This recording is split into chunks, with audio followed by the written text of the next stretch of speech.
Board the plane, it's on time. Sun is shining, it's bright. Breezy skies, cool and calm.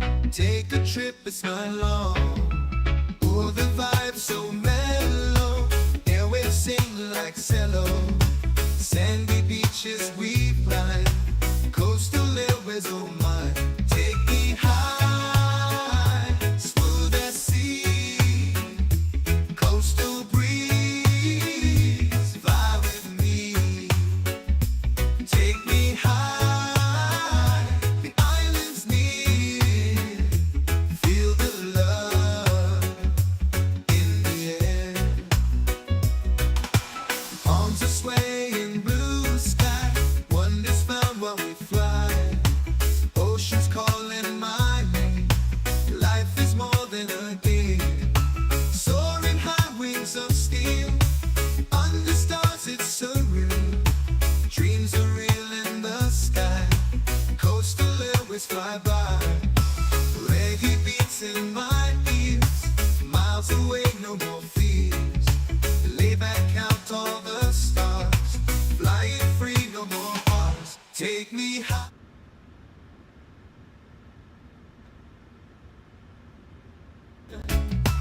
Board the plane, it's on time. Sun is shining, it's bright. Breezy skies, cool and calm. Take a trip, it's not long. Oh, the vibe so mellow. Airwaves sing like cello. Sandy beaches we fly. Coastal Airways, oh my. Take me high, smooth as sea. Coastal breeze, fly with me. Take me high, the island's near. Feel the love in the air. Arms are swaying, blue sky. Wonders found while we fly. Oceans calling my name. Life is more than a game. Soaring high, wings of steel. Under stars, it's surreal. Dreams are real in the sky. Coastal Airways fly by. Reggae beats in my ears. Miles away, no more fears. Lay back, count all the stars. Flying free, no more bars. Take me high, smooth as sea. Coastal breeze, fly with me. Take me high, the island's near. Feel the love in the air. Welcome, folks. How are you all doing? Welcome to the FSBN channel. My name is Jason, and we are about to get the show rolling on another beautiful flight here on a Coastal Airways 737-800. We're going to be taking this bird up to LaGuardia. I haven't been to LaGuardia in a long time, so looking excited to do that. We're going to doing a through flight. We just came in from Miami about 15-20 minutes ago. It's got the passengers deplaned, and I believe there's F&O event going on, so there's a big thing over in DC. We should have at least good coverage all the way up the northeastern seaboard until, tonight when they start logging off. But right now, we'll have some good traffic. I hope you're doing all well. And by the way, stick around for the... you want to stick around to cruise because we're announcing some big stuff here at Coastal. Some big stuff. Ja, what's going on? Hey there. I'm about to butter my 319 into DCA, hopefully. Yeah, we need 737s on 2024 expeditiously. Yes, I agree. I think that's what we're missing. We're missing the 737 on 2024. I'm with you, my man. I wish we had that as well. All right, let's go ahead and try to get this ball rolling here. Hang on, I gotta adjust something just really quick on the adjustments. Okay, let me see if I was sitting too high. There we go. Go ahead and lock that up. All right, what I'm going to do, it's 7:53. We want to push back at a 7:30 on time today. So what I'm going to do is call in the catering trucks. We'll get them done. We'll get the fueler going as well. Request catering service. Now, I actually don't need to cater, and I don't need lavs. And because we came up from Miami and the weather was terrible, we didn't unbuckle anybody. We just sat them. So we're good to go with all of that. So we don't need actually any services on the airplane. We just need fuel. We're just basically doing a gas and go. So let's go ahead and do that now. We're going to go FS actions. We'll go ahead and call the ground services. Can you guys hear me? Hopefully you can. We're going to go ground services here. I'm just going to request the fuel truck. And we're putting in on my paperwork 23.1 because we are actually tankering up. We're going to be tankering up about 2,000 to 2,500 pounds of fuel into LaGuardia just because the fuel prices are so expensive up there.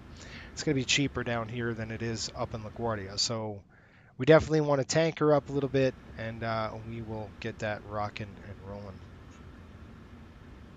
Yes, hopefully you folks, if you're new to the channel, first of all, welcome aboard. And you want to know, wondering what we do it right. We try to learn something, and we have fun. Those three things are prerequisites here on this channel. Good stuff. All right, here comes the fuel truck. We'll get the fuel pumped in there, and I'm going to go ahead and open the cockpit door. Should have been open already, but I'm running self-loading cargo, so I'm going to try to get self-loading cargo up and running. I have to open the door, though. Cockpit door is coming open. Here we go. There you go. The music's starting. That means we should be boarding here shortly. I'm going to skip this. Good stuff. Thomas, how are you? Welcome aboard. Thanks for the support, by the way. And thank you, Job, both of you. Excellent, everybody watching. Appreciate all the support that you've given us. You continue to give us. It's good stuff. All right, let's do this thing. Let's make some money. What do you think? We're going to go ahead and get the passengers starting to board. So let's go ahead and get them boarded, and then we can leave. Maybe we can leave a little early if we can get them boarded. How's that? Request boarding. So I'm just going to click that. And here's our aircraft. We're running a 3-cabin configuration today. That's not a 3-cabin configuration. Hold on. That's all right. I'll just leave it. But there would be 3. There's actually we have a in the back. We have 3. We have a first class section, business section, and then a. But I don't want to start it. I want to restart it, so I'm just going to leave it at that. Hi, all. Good stuff. All right, folks, we're going to get them boarded and rock and roll here. So let's see what we got outside. We got they're starting to board the aircraft. So I'm not going to worry about my flows just yet, but I am going to start this. Bang. We're going to start that. We're good to go. No, we don't want that hooked up. I already did the numbers. I got all that stuff. We've got our, we just need to program the box, which we're going to do right now. I'm going to go ahead and throw this up there. We'll request that data from SimBrief. I'll go ahead and throw the daylight. Here we go. We're putting the passengers in. We're going to have 136 passengers. Don't worry about this first class. You know, we had 14, I think. So I've got 14 in the first class, 30 in business, and 93 for a total of 137 today. So that's good. All right, let's go ahead and program the box. Let's check our ACARs to just make sure we've got our ACARs right here. PDC's coming in, call sign CST3 equipment is 737-800. Orlando, LaGuardia, there's the route. MCO, Fatty 4, VIAP, Q87, Hertz, Proud 2, LaGuardia, Altitude 350. We're going to squawk 2751, and then we're cleared the Fatty 4 departure, VIAP transition, climb via the SID, expect 350-10. All that's good to go. 35 left for departure. That was nice. Contact 121.8 for taxi. We'll go ahead and set all that up there first. I just want to get my squawk code 2751. So we're going to throw the squawk in. 2751 first. This is so annoying. This doesn't work. 27:51. 27. Hopefully you guys had a great week. I hope everybody had a good, safe week. 27:51 is set. And then let's go ahead and program the box because we know what runways we've got and everything. We don't need to look at this, but if you didn't yet, AirAC was released yesterday. So go ahead and install yours. Ours is September 4th, October 2nd. So we're good. We got the new AirAC data installed. Let's go ahead and throw Kilo MCO Mickey Mouse. We'll put that in there. And we're going to go back to Align. Then we're going to set the IRS, so we could do this by gate 13. I don't know if it's going to take that number. It won't. So you could do this one or two ways. You could look up the gate data, or you can pull in one of the GPS that's not even there yet. There it is. GPS is 19 or 18.9. Which one do you want? I'll take the 18.9. We'll throw that in there, and you can look on your chart, and you can make sure it's good to go. They're getting called for the ground. Go ahead on the ground.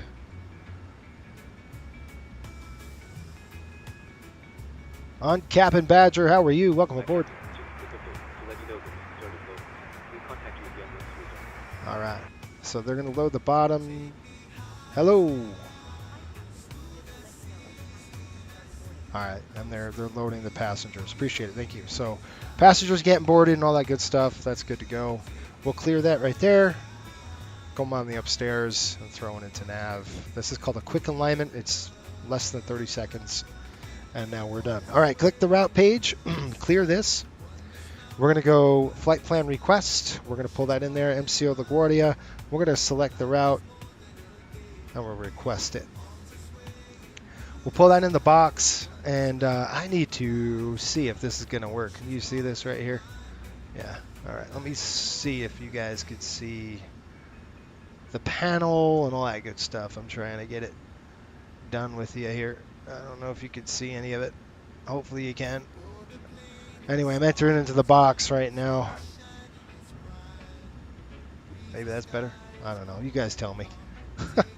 All right, it says load up link ready. We're good. Click load. It's loading up. All right, once we get this loaded, we're going 3-5 left, and I've already planned for that, so that's good. All right, so what I'm going to do is it says route update uplink is good. We got a message there. We can activate it, which I'm going to do right now, but I'm not going to execute anything. We're going to go 3-5 left for departure on the runway. Let's go departure arrivals, and we're going to do the Fatty 4 VIAP transition, 3-5 left, back to arrivals. We're doing the, I think it's the Proud 2 Hertz transition. I'm thinking, but I'm just going to verify. I don't want to sit there and think I know what I was talking when I wasn't. Hertz is correct. And the landing runway right now, LaGuardia, winds are calm. Well, what are they doing right now? They're landing, winds are not calm actually. They're landing on 2-2. Okay, that works. That means we have to come up and around and all that nonsense. I was hoping we would land 3-1, but we're not going to get it. Let's see, weather in LaGuardia right now. 200 at 11. I could pretty much think, and even looking at the TAF report, the TAF report is forecast 190, 2 miles visibility. We're good. 1805, we'll plan 22. Probably going to be 22 left or something like that. Let me just look at the runway really quick. See what approaches we have there in LaGuardia. We have the ILS. I'd love to do an RMP approach and just kind of button hook it in. Doesn't really help us very much. It's a little kind of like an offset if we did an RMP. That'd be fun. It doesn't matter. They'll probably set us up for the ILS 22, so I'm just going to do that. We're going to back it up anyway. All right, we're good. Click route, click execute now.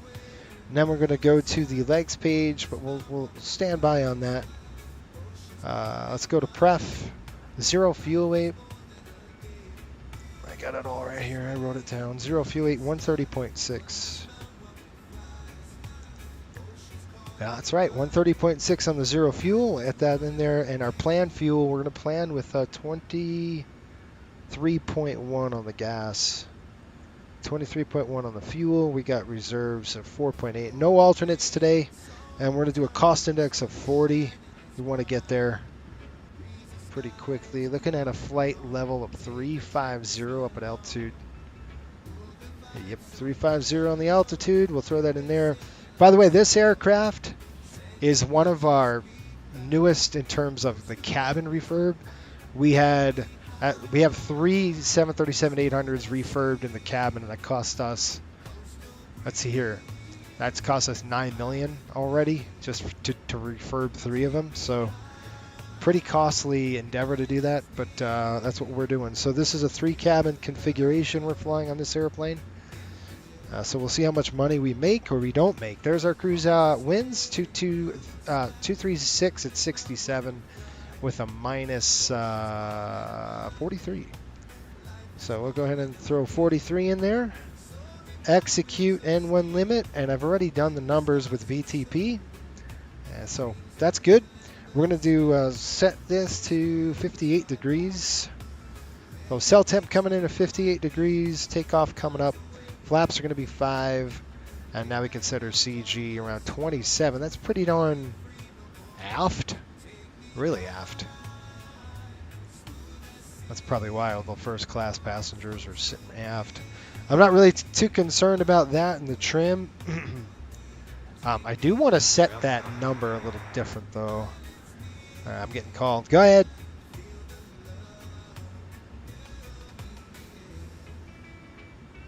I'm waiting for you. All right, load's done. I got 52, 55, 52, 52, 55. So we're going to set first class 12. That's going to shift that number up a little bit, and then we'll drop from that backside a little bit more.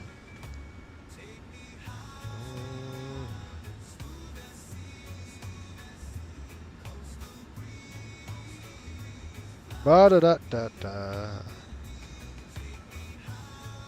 Where is it? All right, sorry, I lost your comments. Pirate's Discretion, what's going on? How are you? Welcome aboard. There we are. That should still give us good. That's perfect right there. We got that good to go. All right, that's all set. Now looking at their CG, let's see what our CG popped in. See a little bit better on that. I'm not too concerned with that. I mean, I kind of am actually, but it's fine. We're within numbers, but I am concerned. We've got 152, 52, 55. So I'm going to use a lower V1. I'm going to go 152 on this one because my paperwork said so, and 155. A little bit higher than, 4 knots. Why is that? Let me just investigate, huh? Welcome aboard Coastal Airways. Okay, we're going to go full power on this. 3.5 left. I'd like to extend a warm 153. welcome to both our returning This and is new going to be passengers. 24. Before we take off, we kindly request AC that you is stow your larger auto. carry-on bags NIS in is the overhead off. compartment to ensure a Improve clear and climb. safe aisle for I everyone. could. I'd like to do an Smaller improved personal climb. items can be placed under the seat in front Let's of see you. what we get now. For an on-time departure, we encourage you to take your seats as quickly as possible. Please fasten your seat belts, ensuring they are low and tight across your lap, and fasten them snugly throughout the duration of the flight. As a So, friendly reminder, improved all climb, electronic that's why devices our numbers now are higher. adjust airplane mode That's or what we switch did. off for the duration of the flight. So 52, Please 52, also take a moment to familiarize yourself 155. with the safety I'm going to keep information the card ref at located in the seat 145 pocket in though. front of you. And that If you have flap any is going to have to questions or require change. assistance That's at any flap time 1. during the flight, please don't hesitate to We reach don't out want to a one of flap our 1. attentive flight attendants.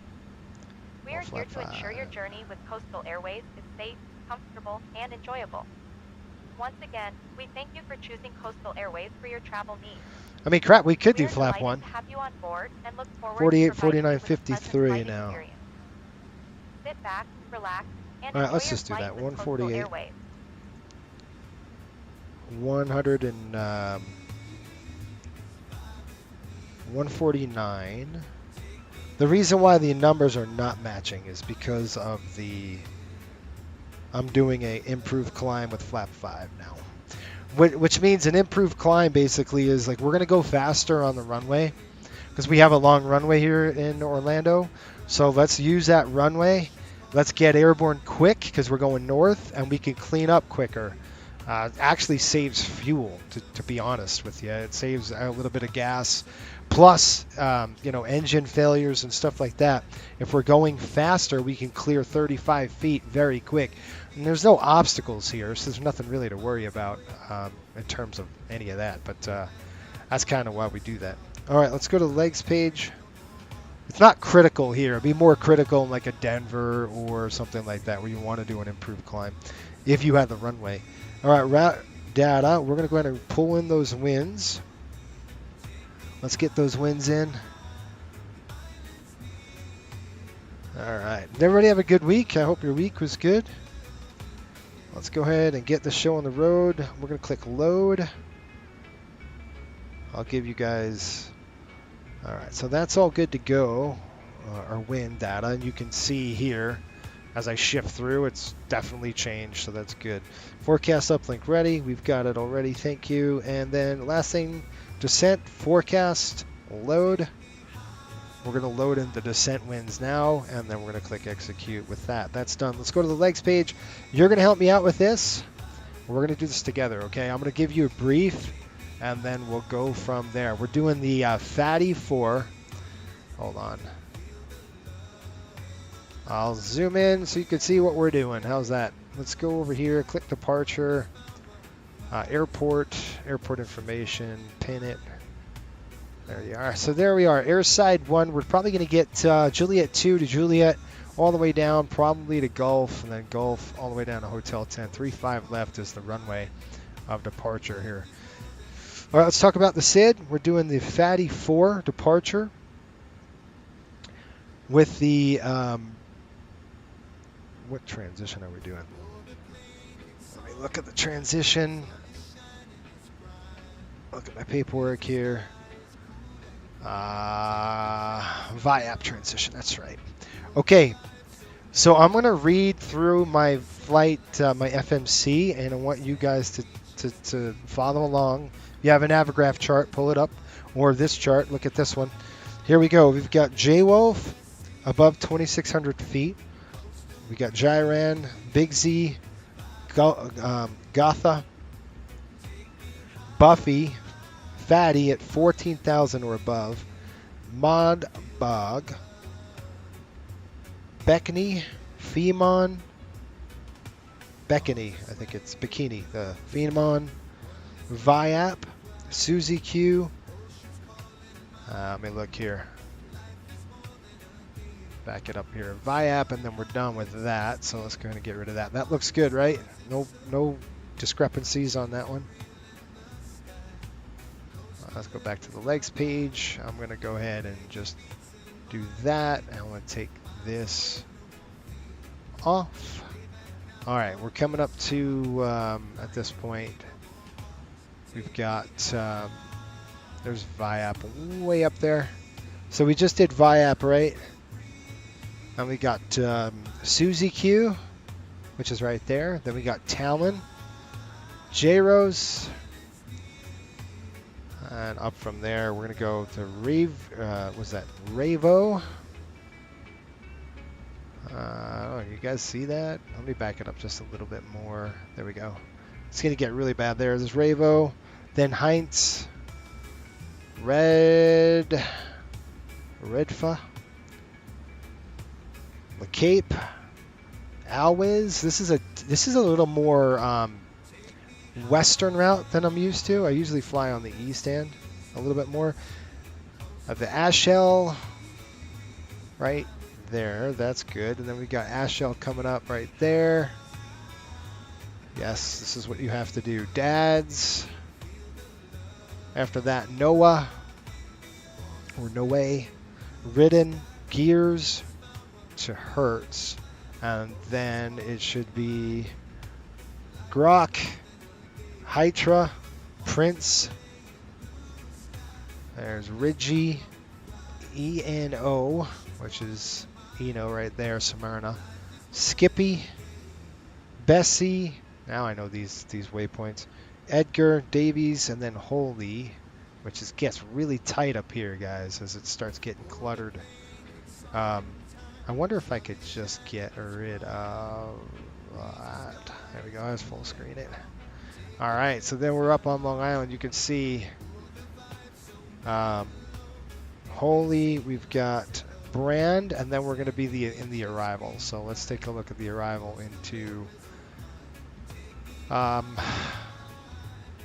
into our arrival, which is LaGuardia, and that's going to be the Proud 2. I'll go ahead and pin that chart, and we'll take a peek down. I'll just zoom it out. We'll go full screen for you. There we go. Hertz, Grok, Hatra, Prince, Ridgie at 27. Let's just verify that. Ridgie, where are you? Yep, 270. That's correct. Then we got Smyrna above 24. Skippy 22 to 19. And then we've got Bessie 17 and above. Edgar 17,000. Davies at 13 and above. Brand, it starts getting these step downs. It gets very busy up here in the Northeast. And then Corey. And then we're going into Deputy, Tykes, Minx. I know Minx. Jersey, Renew, Apple, and then Proud right there. And then we're going to go ahead and get vectored from there. Okay, I'm good with that. Let's talk about, really quick, let's talk about the takeoff briefing. And we're going to be good to go. I'll do a briefing and we'll get the heck out of here. How's that? So takeoff briefing, if we have a problem, anything below 80 knots will stop the aircraft. Anything above 80 knots to V1, we're only going to stop with fire, failure, feed, or shear. And what I'll do is I'll throw the throttles to idle, we'll go full reversers, I'll pop the speed brakes, and I'll get on the brakes manually. We'll kind of coast, probably get off on, what the heck? We'll probably get off on Hotel 3, or maybe we'll roll it down to Hotel 1. We'll probably get off on Airside 2, park the jet, cool those brakes, and figure out what the heck happened, and we'll go from there. If we have an engine failure on 3-5 left, we're going to do vectors, delayed vectors back into Orlando. We are sitting at 153. By the time we take off, about 152,000, so a little bit overweight. That's okay. This airplane could take it. We could, depending on what it is, we might just, we have an engine failure. We'll go work the QRH. We'll put it in a hold. We'll figure out what the heck's going on, and then we'll come right on back to 3-5 left. You guys okay with that? There is no, in terms of, obstacle departures or anything like that. There's nothing really major. I looked at all the NOTAMs already, so we're good on that. All that's good. We've got top altitude and this runway. It's going to be 16,000. We're going to set that up. I'll do that right now. It said climb via the SID, so we're going to go 16,000 up here. They might give us a little less. We'll check it out.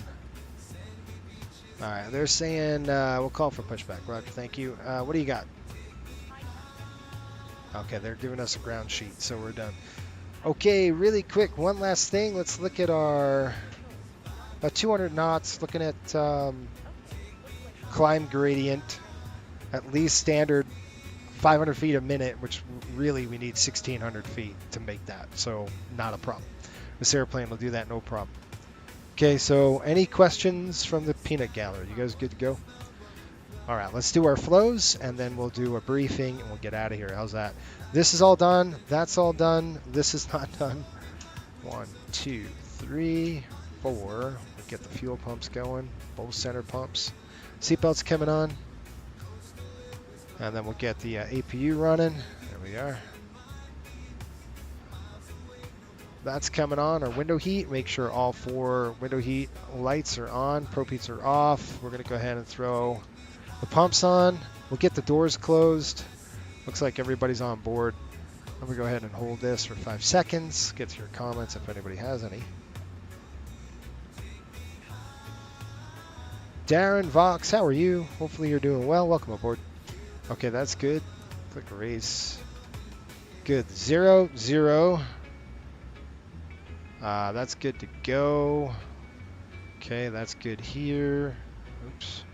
20. We're climbing up to 30 something. 35,000. with an altitude, landing altitude of about, I think it's like 90 feet or something like that, LaGuardia. 21 feet or something. I thought it was 21 feet. Yeah, it's 21 feet, so we're just zero it out. I'm going to go 0. We're going to go to the left side today. There we are. All right. All that looks good. And I'm going to go ahead and close the cockpit door.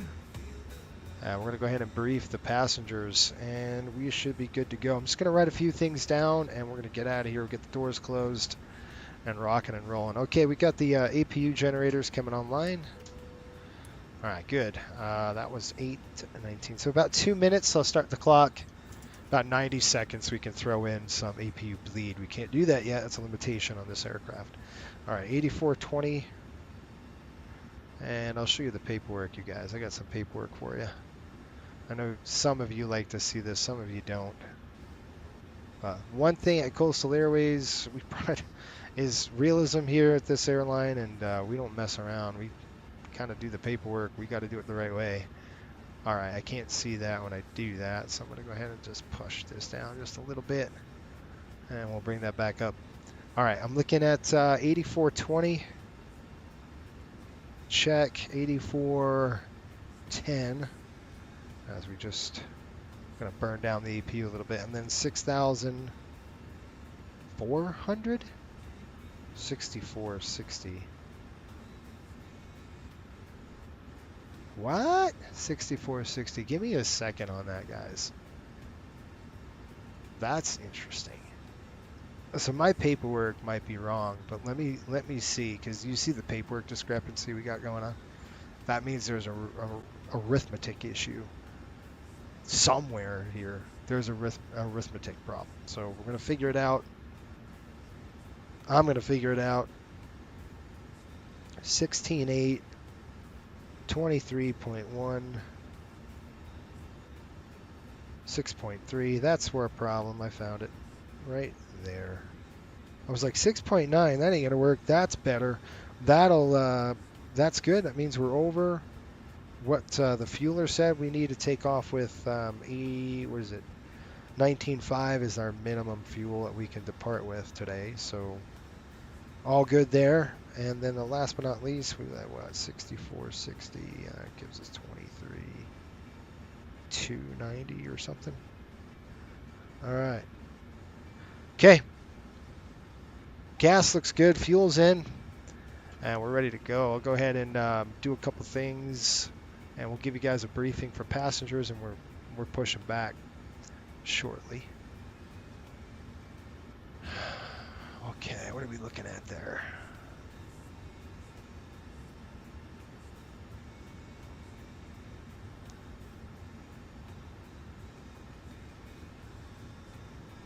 And then last, we got this.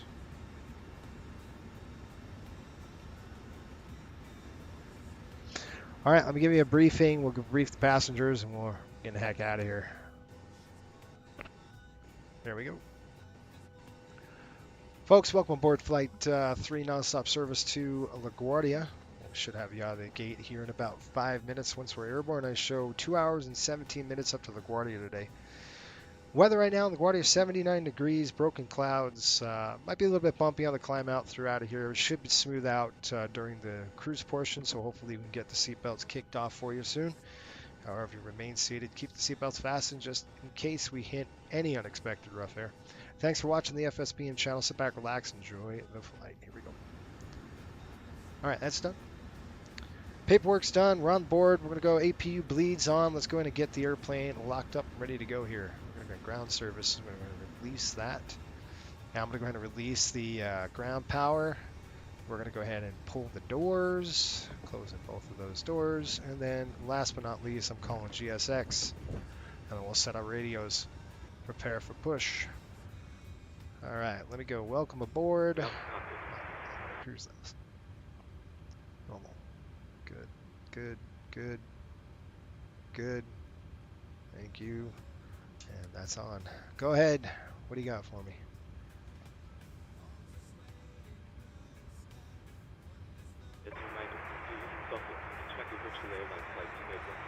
Yeah, we got it.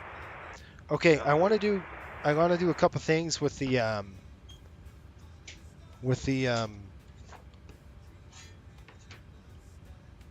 deal here.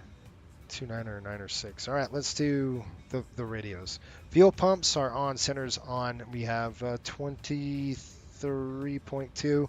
We need minimum 19.5. Passenger signs are on. Window heat is on. Checked. Window heat's on. Hydraulic pumps are on. Doors are closed and lights are out. Pressurization is set and auto.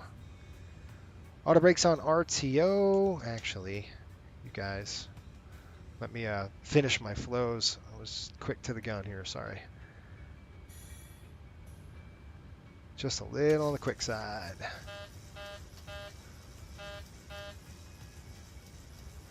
Okay, now I've done this already. I'm gonna do it again. We're gonna go ahead and nose, use the auto save, quick edit push. Yes. All right, that's good. Squib's already tested. I'll just check the cargo really quick. Good, that's done. Primary, standby. We're going to come on TARA. Okay, now back to the checklist. Pressurization, auto brake, and stab trim is set. Now we are good to push. Before start check is complete. Pops, how are you? Hopefully you're doing well. Welcome aboard, folks. We're getting ready here. We're just getting pushed. All right. Okay. I did. Let's go ahead and pop those chocks off and remove those chocks. Okay, chocks are removed. I do want to call MCO here. We've got let's see here, ground 126.4. So let's go ahead and talk to the ground controller here first. 126.4. 126.4. So we're going to go 126.4 on COM 1 and then 126.4 sets. Okay, and then that'll be tower on 118.4. What is it? 118.450. 118.4. All right, I'm gonna push back, brakes off. Just make sure nobody's behind us, because that'll be a big problem if there's somebody behind us at this gate. Frontier aircraft. All right, we're on a push. All right, here we go. 118.45.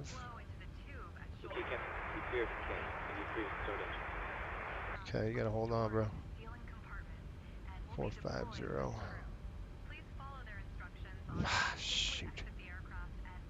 Gotta wait because I went too fast on the dial. There we go. 118.450. Okay, and then I'm gonna plan the other two here. Let's go ahead and fire number 2.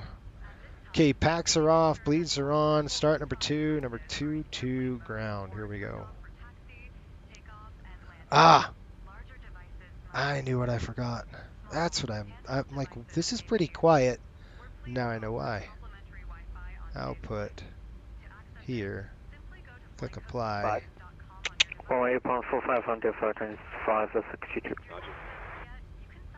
All right.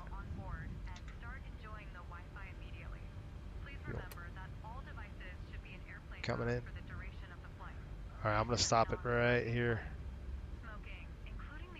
It's just pushing us back. I hope we it's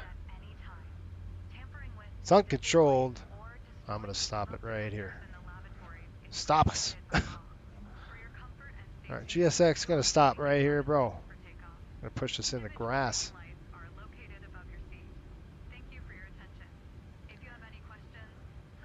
All right, we're gonna go ahead and set the park brake. Park brake set. Man, I gotta reset this. There we go.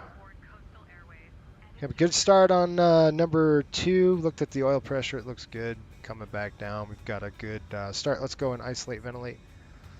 We're going to go ahead and isolate it. 1, 2. Ventilate coming up right there. I wonder if that's off because it doesn't look like it's off. There we go. All right, that's off. In position, set parking brake. I did. Park brake set. Did, man. Watch. All right, park brake is set. Do something. Okay, I'm gonna check my other radios, you guys. Let's get those radios worked out here. We're looking at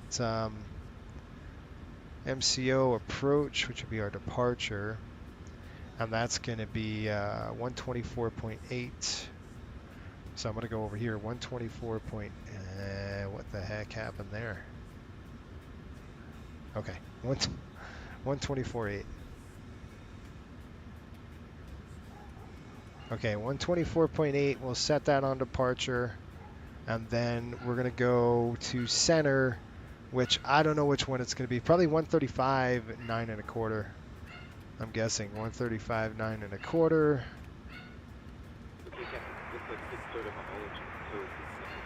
All right, thank you. Thanks, pin on the right, got it.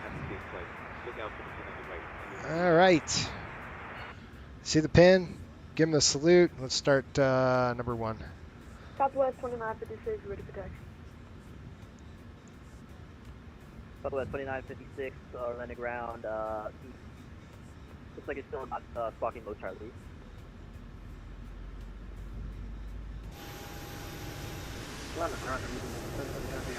Maybe I should have had him push us all the way over here. I don't know. Up to 1030 or landing ground at the low, stay parking. 27, 28 fuels in. Let's watch it. Up to 1030, roger, taxi airside to the Idris. Got a light. Oil pressure.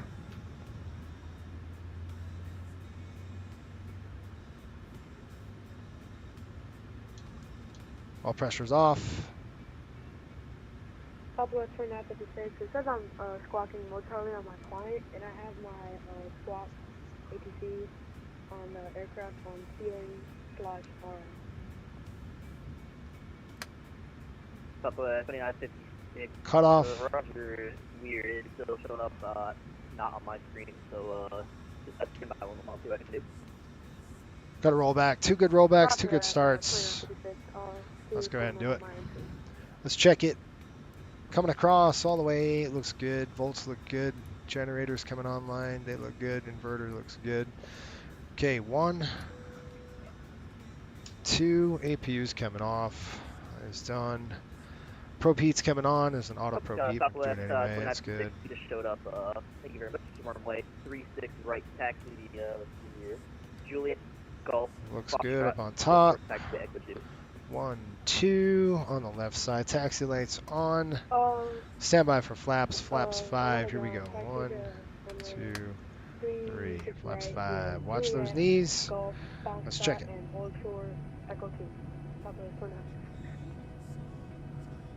Kicking rudder. Rudder looks Whatever you good. just did, undo it Checklist. because you're back to not squawking low Charlie. Okay, generators are on. Probe heat is on. Anti-ice as required. Flight controls are free. Flaps are set. Transponder is TARA. We are ready to rock heavy and roll. contact compression, contact tower 118.45. That's a good one. 118.45, United, 1216, thank you. Orlando ground, Delta 641, ready for taxi. Delta 641 on ground, hello, runway 35 left taxi to the, let's see here, Echo Hotel. Oh, man. Sorry, guys. Yeah, Echo Hotel for 35 left, Delta 641. We're probably going to get 3-5 left, as he said, 3-5 left, so I'm just getting ready to go here, guys. Can't get a word in yet. Number 265, Orlando ground, hello, you can contact the other ground at 121.83 taxi. Let me give him a call and find out where we are. I am not ready. Still not ready. Now I'm ready. Okay. Orlando ground, Riptide 3, Airside 1, ready to go.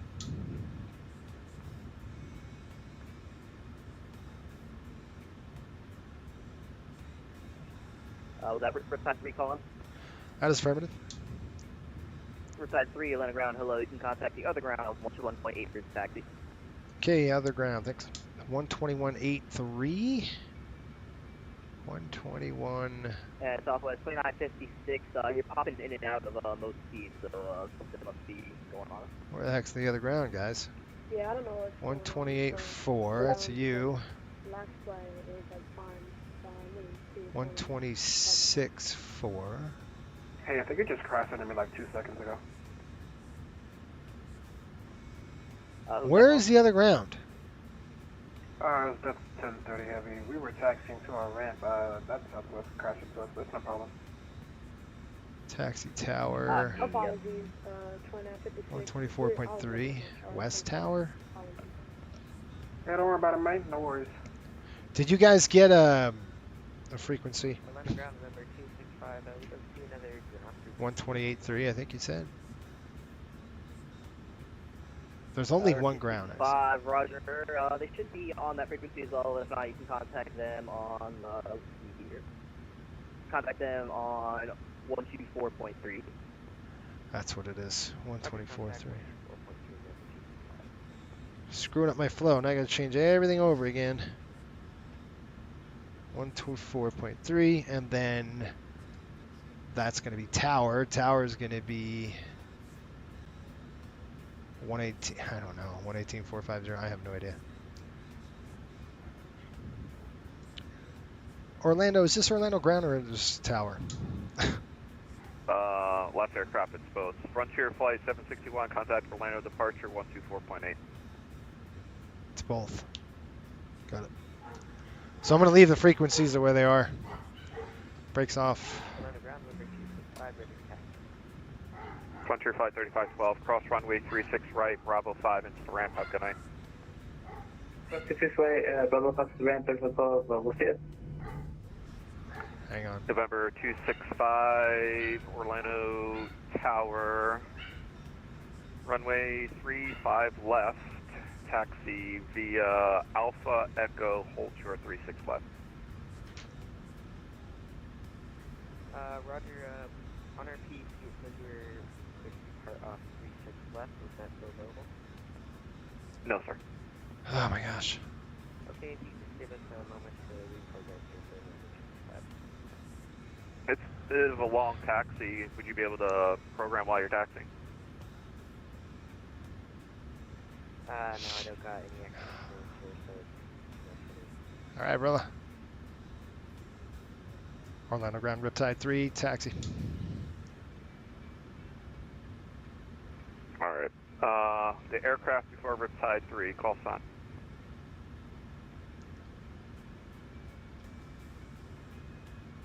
Start wings 1241, hold position, traffic entering the ramp. And Riptide 3 was the other one? Riptide 3, Orlando Tower, runway 35 left, taxi via Juliet 2, Juliet, hold short Juliet 3. Okay, we got Juliet 2, Juliet, hold short 3, Juliet 3, Riptide 3. Let's go.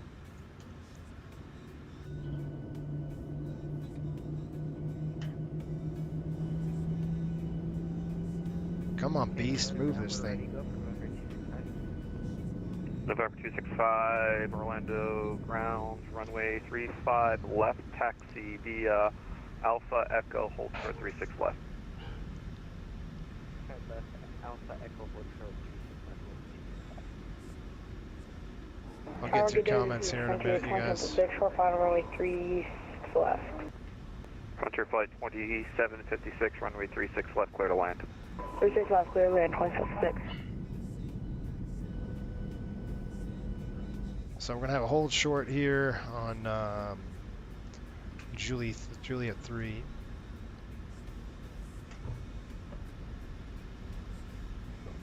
I don't know if this is that. Yep, okay. Okay, there's Juliet 2. Nobody's coming on that side. Go up and over the bridge, then we'll hold short.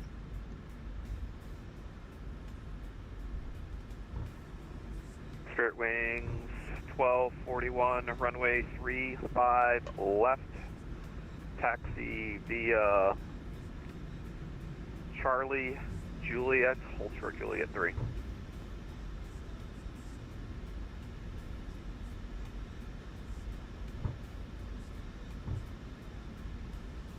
And Spirit 12.1, read back correct. It's going to be a right onto Charlie, just so you know. I can't hear a word he's saying. Texture's a little funky on this. We got two bridges to cross. We do have to disconnect. We're sorry about that. Have a great night. Have a good night, Frontier. And I believe an ABX is calling.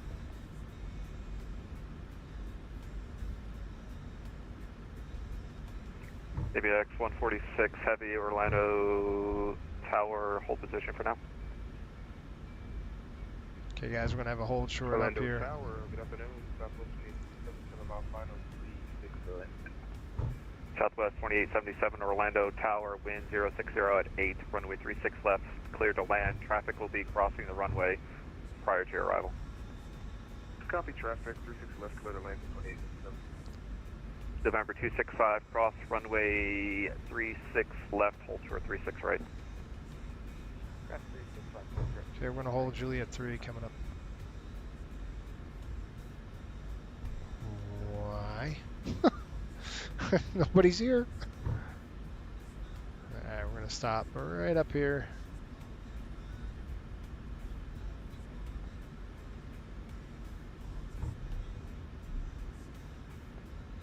Alright, we're holding. Juliet 3 is right here, folks. It's right out the windshield. Southwest 2956.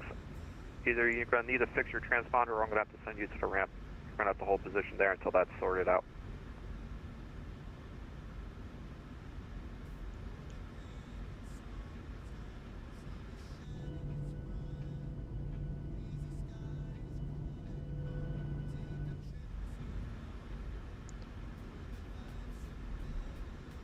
Well, you can't stay there forever, so I'm going to give you about 5 minutes, and then I'm going to taxi you back to the ramp.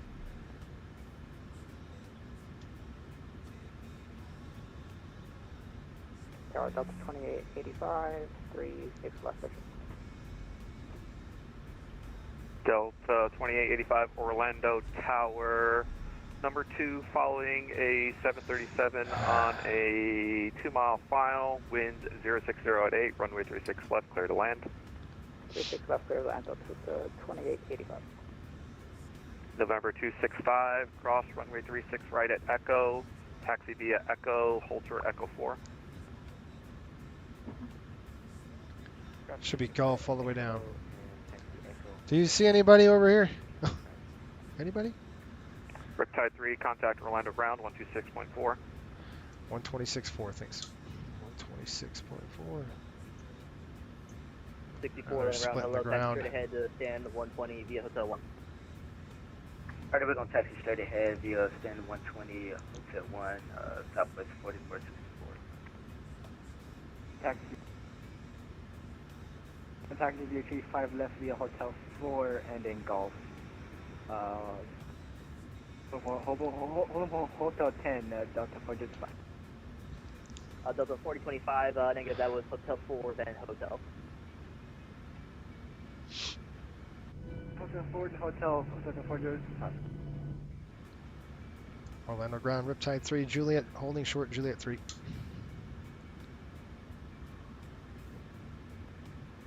Riptide 3, Orlando ground, hello, runway 35, let's see taxi via, let's see here, Juliet, Golf, and Hotel 10. Okay, Juliet Golf, Hotel 10, Riptide 3. Let's go. Brakes off.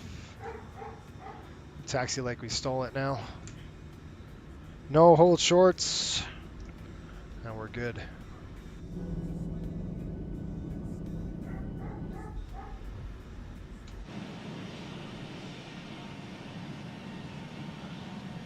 I don't know, folks. Should we open a base here in Orlando? That'd be cool. Maybe. It's so competitive. It's really hard to make any money out of this airport. The boarding music is still playing. Yeah, I know. I gotta shut it off. Let me just call them up there and tell them to close it up. Flight attendant seat for takeoff. Thank you. I'll shut the music off now. Okay, we're coming around. We're going to go Juliet. Juliet will lead into Gulf, and we're just going to take it straight on down. There's no other turns we have to make, which is nice. It's kind of a straight in now. I've got to adjust my seat position. Still a little Roger. high side. Stand by. I don't see any traffic coming out, so we're good there. Good taxi. Contact tower on standby. Contact tower on 124.3. Have a good one. 124.3. Go back to tower. November ground, November 265 below again. We are short of Echo 4 taxi for 265. Number 265, Atlanta ground. Hello, runway 35 left into you via Echo Hotel. 35 left by. Course is 005 152 heading is going to be basically at north Fatty 4 departure. We're looking at 037.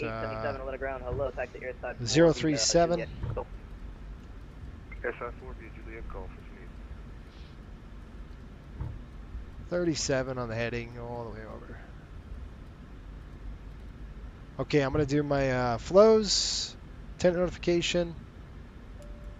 Complete. Hello, Captain.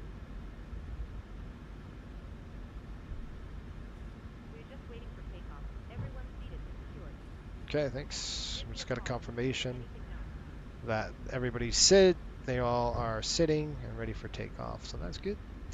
All right, we've tested that. We'll just do a recall, and I'll just take a peek. Packs are auto, bleeds are on. We're good to go. Look at this guy, he's flying.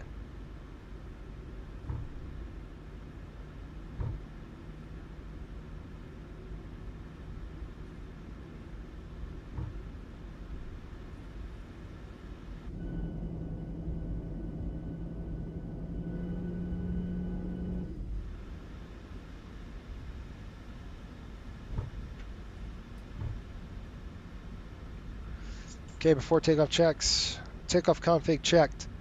Packs are auto, bleeds are on, altimeters are set, recall is complete, takeoff checklist is complete. All right, you guys, members in the chat, do me a favor. We're going to put our shoots on today. So in the chat, if you can write shoots on, there's a little emoji that our YouTube members get. If you guys want to become a YouTube member, and the price of a cup of coffee, you can be a YouTube member. And there's a ton of content for you folks. A lot. There's probably about 6 or videos loaded already. There's a lot of content for you. And there's going to be a ton coming with hockey season as well. You guys will see the entire hockey season. Shoots on. Here we go, folks. 425 that I haven't already contact tower on 124.3. Have a good one. There we go. This thing is so restrictive, I can't move. I really can't. I can't even reach. It's so restricted. Maybe I should loosen the belt up. Maybe that'd be better. Wouldn't it be? Let me see if I can do that.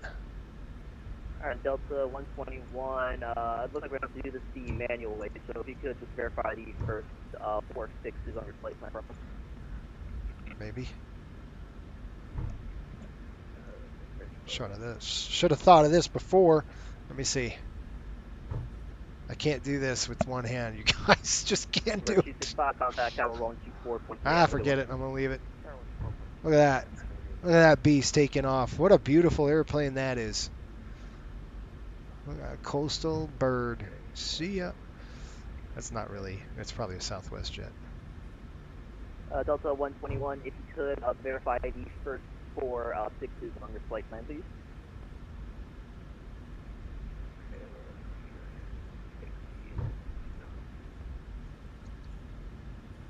There's a spring in here.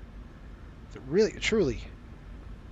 Red Delta 121, let's see here. I can get you onto the States that you need for, and just have to add 1-6 in between Big V and Knob.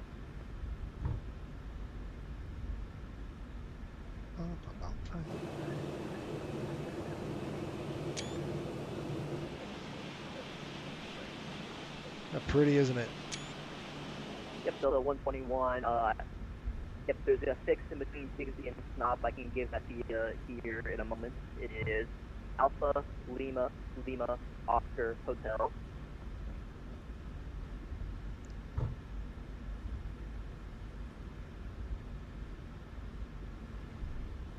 Center 0.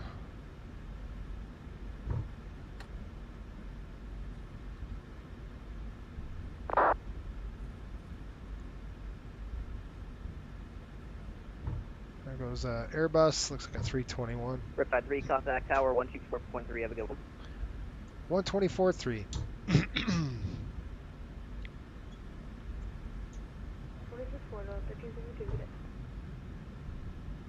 That's probably a good citation day. 10. Tower Delta 1150, final 36 left.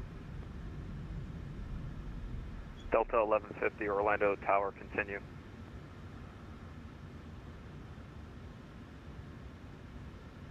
And to my 3 friends holding 35 left, it's just spacing into Atlanta, so that's why you're not being takeoff right away. I don't need spacing. What if we're not going to Atlanta? Delta 2340, cross runway 35 left at Foxtrot, contact ground 1264 on the other side. Traffic is holding on the runway downfield. All right, we're going to make it quick across 35 left. Could I go on this one and blast him? Because I'm not going to ABS Atlanta. 146 heavy, runway 36 left, line up and away. Once I give you to go, I'm going to need you to go. We're not going to Atlanta. Can we go in front of everybody? 4456, right when able, hold short 36 right. Right when able, hold short I don't know. 36 right. What do you think? 4456. Should I ask?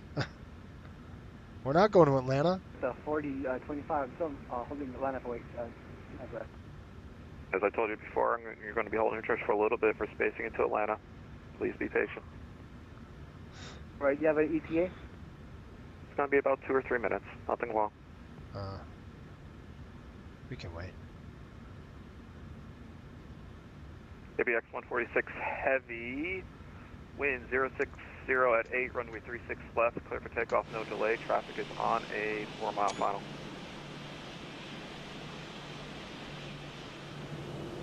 Be up already on the thrust. Delta 1150, traffic departing prior to arrival, wind 060 at 8, runway 36 left, clear to land. See, 36 left? Oh, yeah, all right, that's on that side.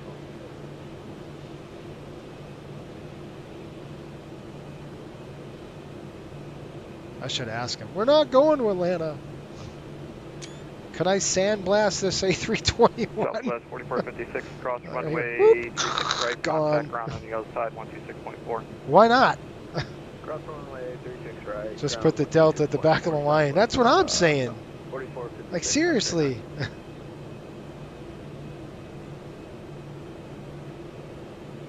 Unbelievable. I mean, honestly, I would have, that's just me, I would have said, who's not going to Atlanta? You're up, boom, boom, boom.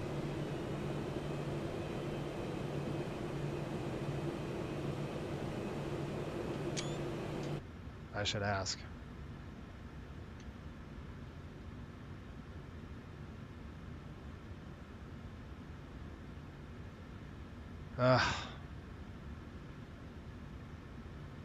Oh man, it's gonna drive me crazy. It's gonna drive me crazy. You know it's gonna drive me crazy, right? It's gonna drive me crazy. It's already driving me crazy. Oh. ABX 146 heavy, Delta 3 hop, contact Orlando departure 124.8, happy trails. 124.8. I want to make sure I'm planned up here. 124.8's ready to go. I'm gonna call him.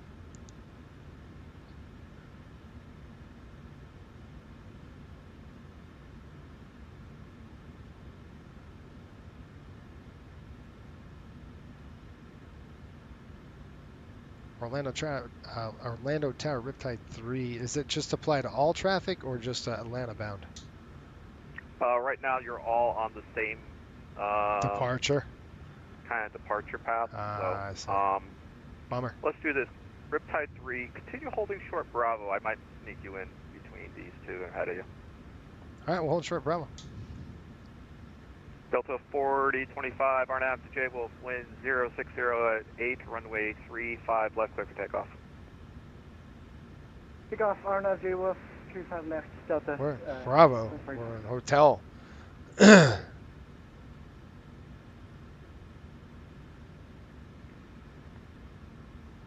Go Hotel 9. There's no Bravo. 1150, we get runway 36 left, Juliet. November 265, hold short, taxi, just move up a little bit, but hold short 35 left.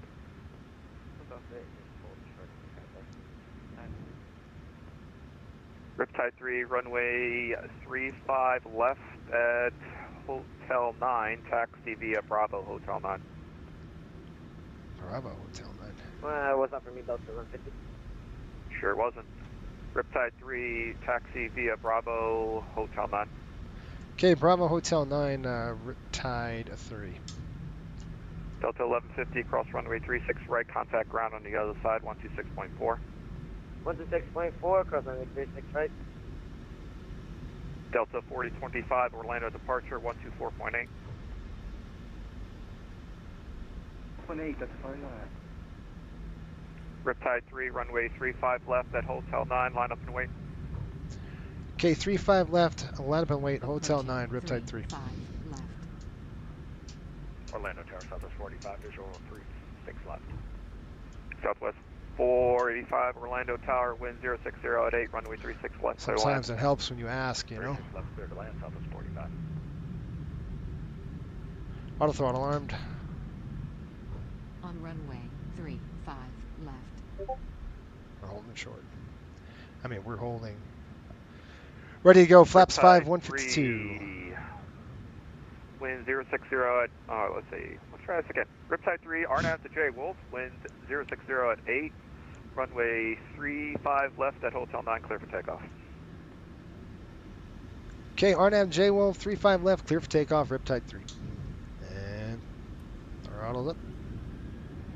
November 265, runway 35 left, line up and wait. Okay, takeoff thrust is set, looking good. 80 knots. 80 knots.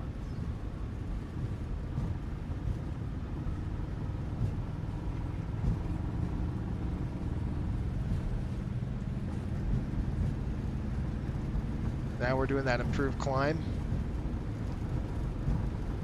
V1, rotate. There we go. Ooh, nice and easy airplane. Woohoo! Positive rate climb. Positive rate. Gear coming up. Get that gear in the well, man. There we go. Gears up. Looking good.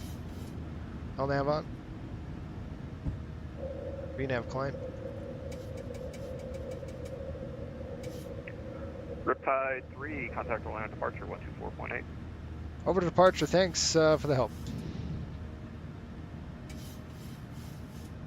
Okay, takeoff thrust. I mean, thrust is set. Going over to November departure. 265, Control wheel RNAV steering, to J Wolf, please. wind 060 at 8, runway 35 left, clear for takeoff. Flaps.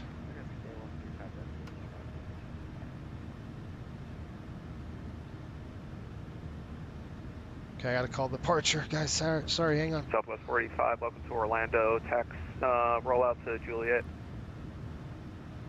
Shoot. Flaps up.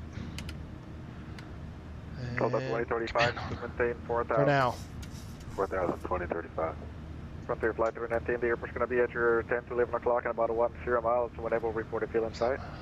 Yeah, we have the fuel inside at Frontier Flight 319. Frontier Flight 319, thank you, clear for the visual, 36 left. For the visual, 26 left, 7,000. Let me call him up. Departure, Riptide 3, climbing through 2.4. Riptide 3 Orlando, departure hill over the contact, Clementine 16,000. 16,000. 16,000 set. I'm on autopilot, by the way, just because I had to switch Delta frequencies. 4025, contact Jacksonville Center 133.32. 250 on the climb. Here we go. Still on climb 1, which we're going to keep until we can hammer down through 16,000 is set. We're accelerating. We're going to go ahead and change out to climb 1 right now. We'll delete climb. So we come here in 1 limit. You're going to go ahead and delete climb 1. Delete it. Right there. There we go. 16,000. You can hear the engines kick up a little bit. That's because we're deleting that climb restriction. And we're heading out. Weather radar coming on. Did I put my time down? Dang it. No, what time did we push? We must have pushed. I don't know what time I pushed. All right, let me get to your comments if there's any. You just shut down 2 engines and save some gas. 124.3, so long. Jacob Jamerson, how are you? How's it going? Welcome aboard. Good night. Delta 2035, turn left heading 0905, this will maintain 3,000. 3,000, 2035. Gotta get going. They give us up to 16. There we go. And that's why it's so important when you listen to those engines. You heard those engines drop. That means the airplane was going to capture 7,000 and below. And I already hit the button. But contact Jacksonville Center 133.32 will be 133.32. See ya. 33.32. 33.32. 133.32. 133. What? 133.32. There we go.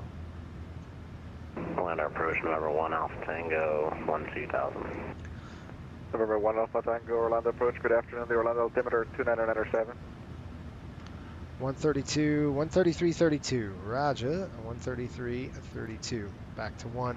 Jack Center, citation 300 Foxtrot, Charlie Papa 240. All right. Citation 300 Foxtrot, Charlie, Jack Center, welcome. Let me call him up. Jack Center, Riptide 3, climbing for 10,000 for 16. 0 Foxtrot. Disregard. Who was that checking? Was that Southwest 4276? Negative. It was Riptide 3. 4276 is now with you. We are descending via the Grinch 5 arrival. Oh, it was 4276, Jack Center, welcome. And I guess it was Coastal 3? Yeah, it was Riptide 3. Sorry, Riptide 3. I like the call sign. Riptide 3, Jack Center, welcome. Climb maintain flight level 230. Flight level 230, Riptide 3. 230. 23,000, right? 230. Everybody verify with me. We're going to go 230. I'm going to point at it, and you're going to say yes. I'm pointing at it. You would say yes. Yes, good. Done. Southwest 2956, contact center 135-902, 3592. Okay, through 10,000. So I'm going to do a quick flow here. Come up on the overhead. I'm going to chime them. Let the flight attendants know we passed through 10,000. Those are off. That's off. Differentials 4+. We're good on the diff. That means we're pressurizing well. And we'll run our climb checks when we hit 18,000. Looks good. We're going to Buffy right now. Good to go. This airplane is nice. I'll tell you what, man. I can't wait to fly that MD-80 where are gonna have a hands full on that airplane. It is gonna be ugly. I wouldn't be able to turn on the autopilot until like 4025, contact center 127. Quite a long way. Can't wait. Looking forward to that. Hey, I'm confused. Were we saying yes or no? 2747. I might wait. What? 27.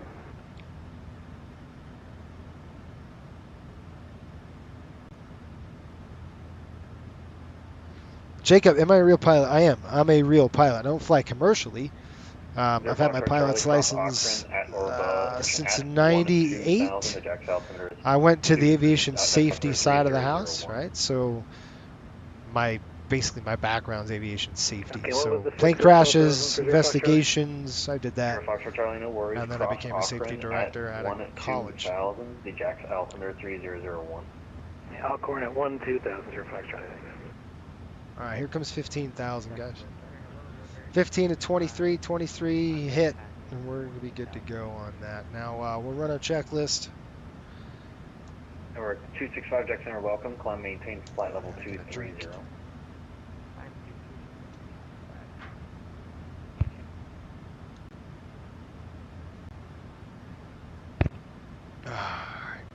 Jack Center, good evening. Contact 52 Lima Mike, direct, Soggy, 1-2000.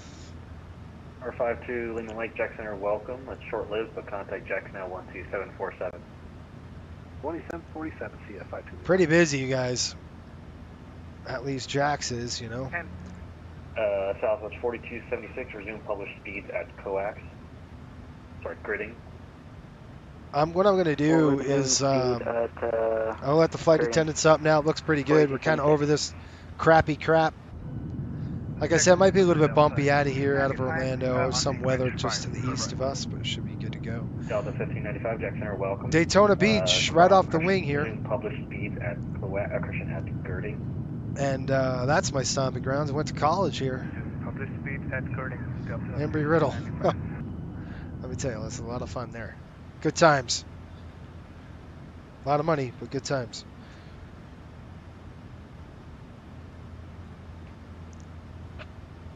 There was a bio. I put a bio out somewhere. I got to start posting that again on the bottom of the videos for you guys. All right, 18,000 feet. We're going to do our flow now. So we would come and do our 18,000 foot flow. We'd come upstairs here. We'd look at our pressurization, which we already did. And then we're going to turn our lights off, not all of them. We're going to keep the strobe lights on. We're going to keep the anti-collision lights on. And we're going to turn off all other lights. That's a standard operating procedure for Coastal Airways. Some airlines do it at 10. We do it at 18. It just depends on the airline. And now we run a checklist. So it's flow first, then checklist. Let's do it. We've got climb checks, packs, and bleeds. I got to go standard. Let's go standard on that. Packs are on auto. Bleeds are on. Duct pressure is good. And we've got a differential of 6. All that's good to go. Start switches are off. APU is off. And our flaps are up. No lights. All right, guys, stick around if you're a fan of this channel. We've got some big news at Coastal. Big news. 3 India Mike, contact. If you're new to the channel, Coastal Airways is our virtual airline that we have here, and we do everything very realistically, as realistic as we can get in the simulator. To the point of our detriment sometimes. So we had a big news week for us at Coastal. I don't know if a lot of you remember. Contact center 12747. Over to center 12747, Riptide 3. Citation 265, contact center 12747. 12747. 12747. 12747. Southwest. Over to Jack Center. 12747, right? American 2486, Miami Center is 322. Good night. Yep. Upper 2485? 2486. 2485, maintain flight level 290. Contact Jax on 127.87. 2787. Frontier 2562, Jax Center is 127.87. Good night. 12787, Frontier 52562. 22 for 23.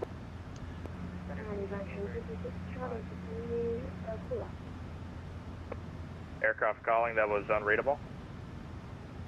Version 226 Charlie. Version 226 Charlie, Miami Center is 132.2. Miami on 132. Version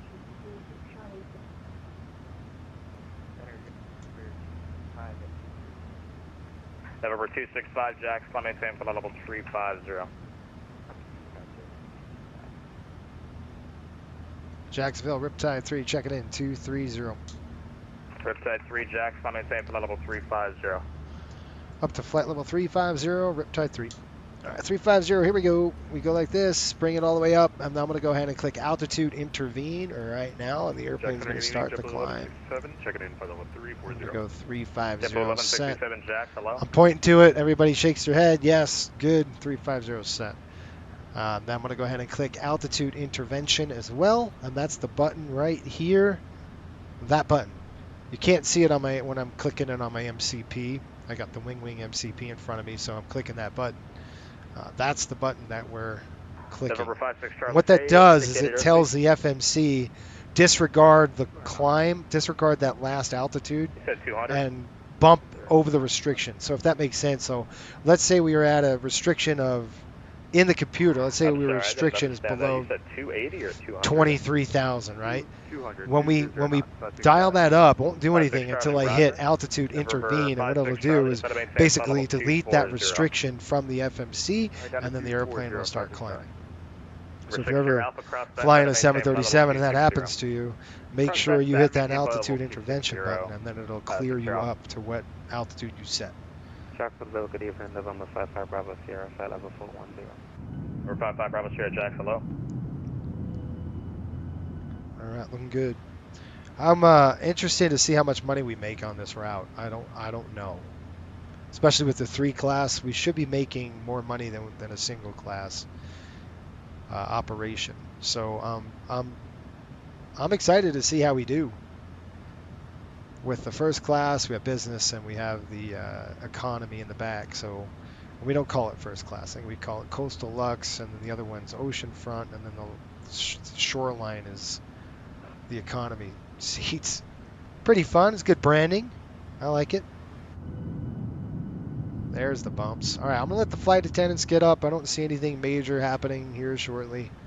Looking at 22,000, just kind of driving that up a little bit. Like I said, the bumps are kind of, well, light turbulence here.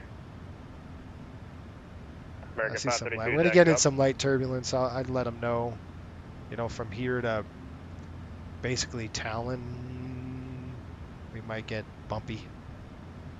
JetBlue 23, contact Miami Center 132.2. You guys can still see that. No, we can't. Okay. Anyway. All right. There we go. 26.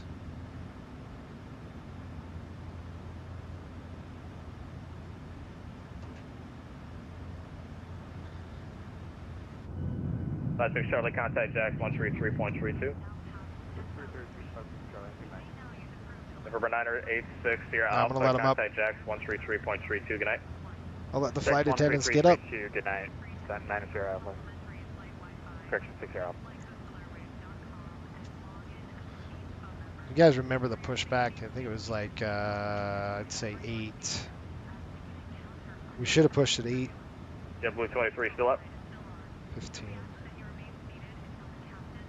That's what I'm going to say, 8:15. Okay, I'm going to show you a couple things as we climb through here. We're going to get some paperwork going. You guys know I like to do paperwork. At least a little bit. We won't go crazy because the Northeast gets really tight and packed. So Air Canada 6052 is climbing through 10,000 for 12. Let's get the paperwork going. We'll get our flight plan up here. I'll show you kind of how we're going to dial in. Air Canada calling, what was the numbers? Once we get to VIAP, I think. All right, let me tell the flight attendants they can start serving. I'm going to release the cabin crew. Let's let them know we might get some light turbulence up ahead. We'll see. 1900 62 Jax, I don't in know where the you're center. at. What we're going to do is cross feed is open. We're going to shut off the fuel tank. One center tank. That's an AD issue.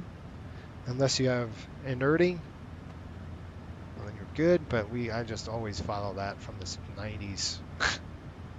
It's probably fuel tank inerting now, but that's all right. What am I showing you? I'm showing you this. That's right. So when we get to top of climb, we're going to go ahead and check our numbers here. And it looks like we got top of climb and then VIAP coming up. So there's our TOC. We'll write our numbers down and we'll go from there. How's that? There's 28,000 feet pushing.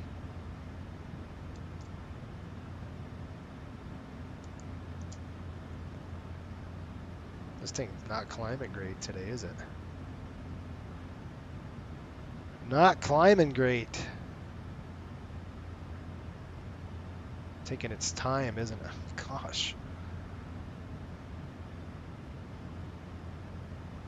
It looks like there is a ton of people going into Atlanta. Holy smokes, that's crazy.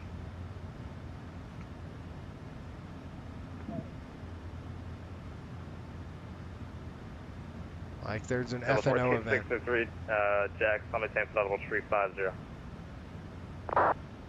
What's going on now? I don't like that. Why is it doing that? There we go. Shoot.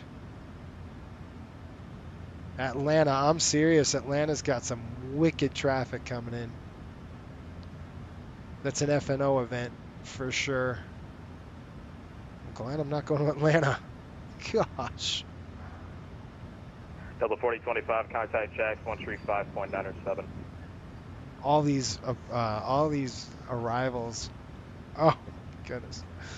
435.97. Was that it? That's the 425? Delta 4025, affirm 3597. Good night. 97 to you.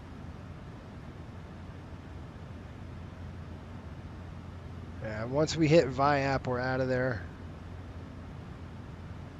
We're kind of going to that northeast, and then we're tracking that way.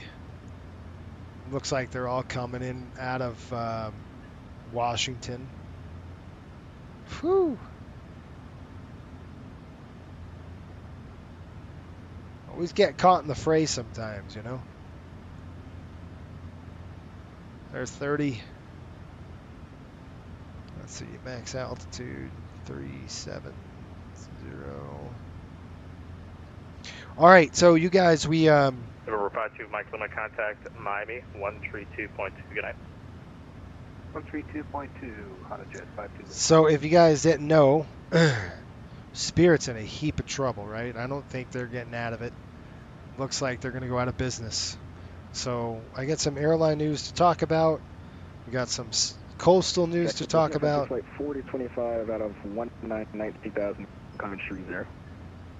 Delta 4025, Jax, summit time for level 350. 350, is that the final for 4025? Affirm. Affirm. Alright, that's my final, thanks, 4025. Number 265, contact Jax 135.907.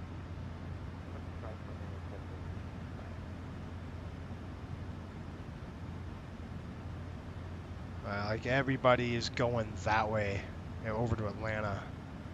I'm looking on the chart and the Navigraph charts. Like everybody is going over to Atlanta. Craziness. I should show you guys. Let's see. I pull up the chart here. Let me see if I can pull up the Navigraph charts for you. Maybe you can see what I'm seeing. It's an absolute brute.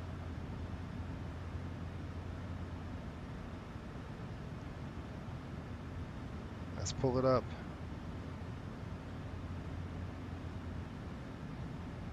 Oops. Okay, there we go. All right, so I'll show you what it's looking like. That. Holy smokes. Okay, we're here. We're this little magenta airplane. Look at Atlanta. Oh my gosh. You guys.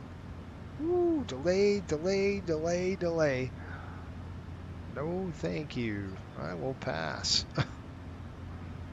That is crazy. That's a lot of airplanes, you guys. Man, that's a lot of airplanes. I gotta shut this thing off. It's gonna bother me if I don't.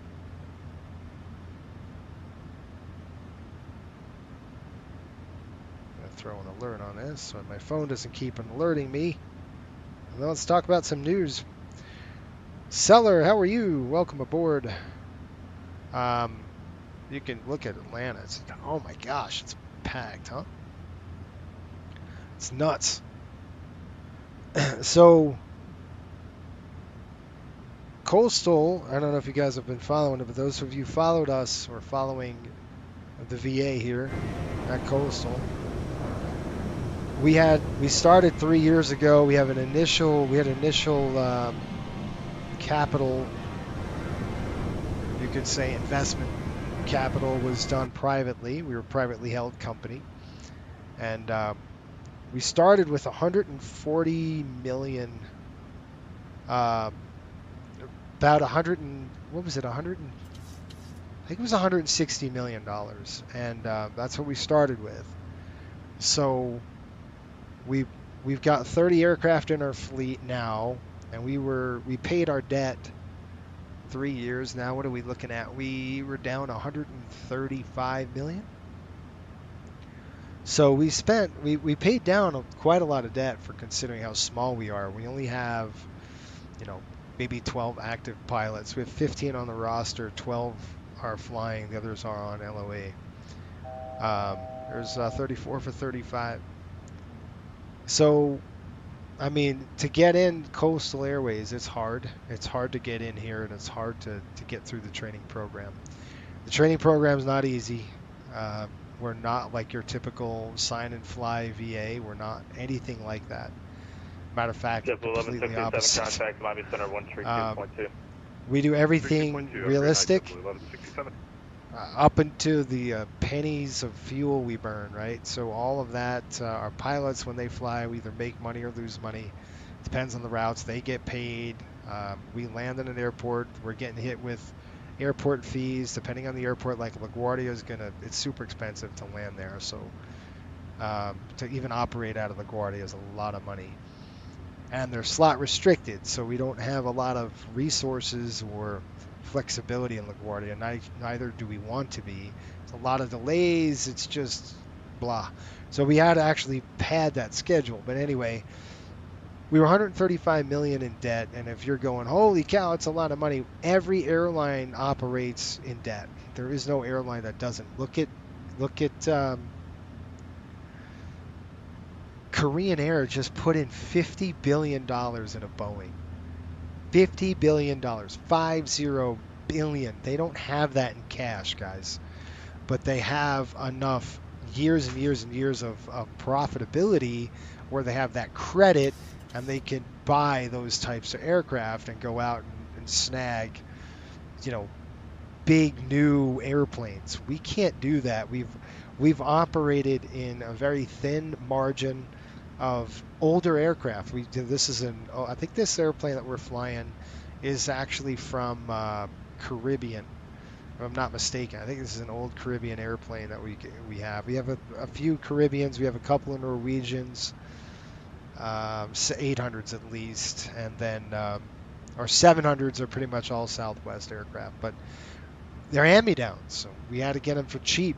As cheap as we can get it. 1463, contact Jax 135.907. And we were sitting there on there's our cruise. We were sitting there at 135 million with 89 million in cash in the bank, and we just went IPO, and IPO is an initial public offering, and we were able to secure about 400 million from that IPO, which is basically a company releases shares, and you have now investors. So now we have investors that we have to deal with, and we have dividends. The company may, if we have a good month, we may do a good quarter. We may throw dividends out there, that kind of stuff. And that's all simulated on the back end. So we just got $400 million, and what I just did is just pay down all of the debt. So that 135 million is gone. Plus interest, by the way, that's gone now. So we are operating in zero debt. Now, I do have to say one thing. It's not actually apples to apples, and that's the only downside to what we do, Because Southwest 268, Jack Center, climb maintain flight level if we really 350. said apples to apples, that means that I could double, we would make a ton of money. Just thinking about it. So let's say, because our income is just with what our pilots produce. I don't multiply, like I could say this flight operates 3 times a week. How much money do we make? I can multiply that by, 3 times a week, multiply that by 4. That's how much it would be for every month, right? That we operated this route. The problem is I don't do that. So our pilots either make or break us. We either make money or we don't. If we don't fly, we don't make anything. And that's kind of how it goes.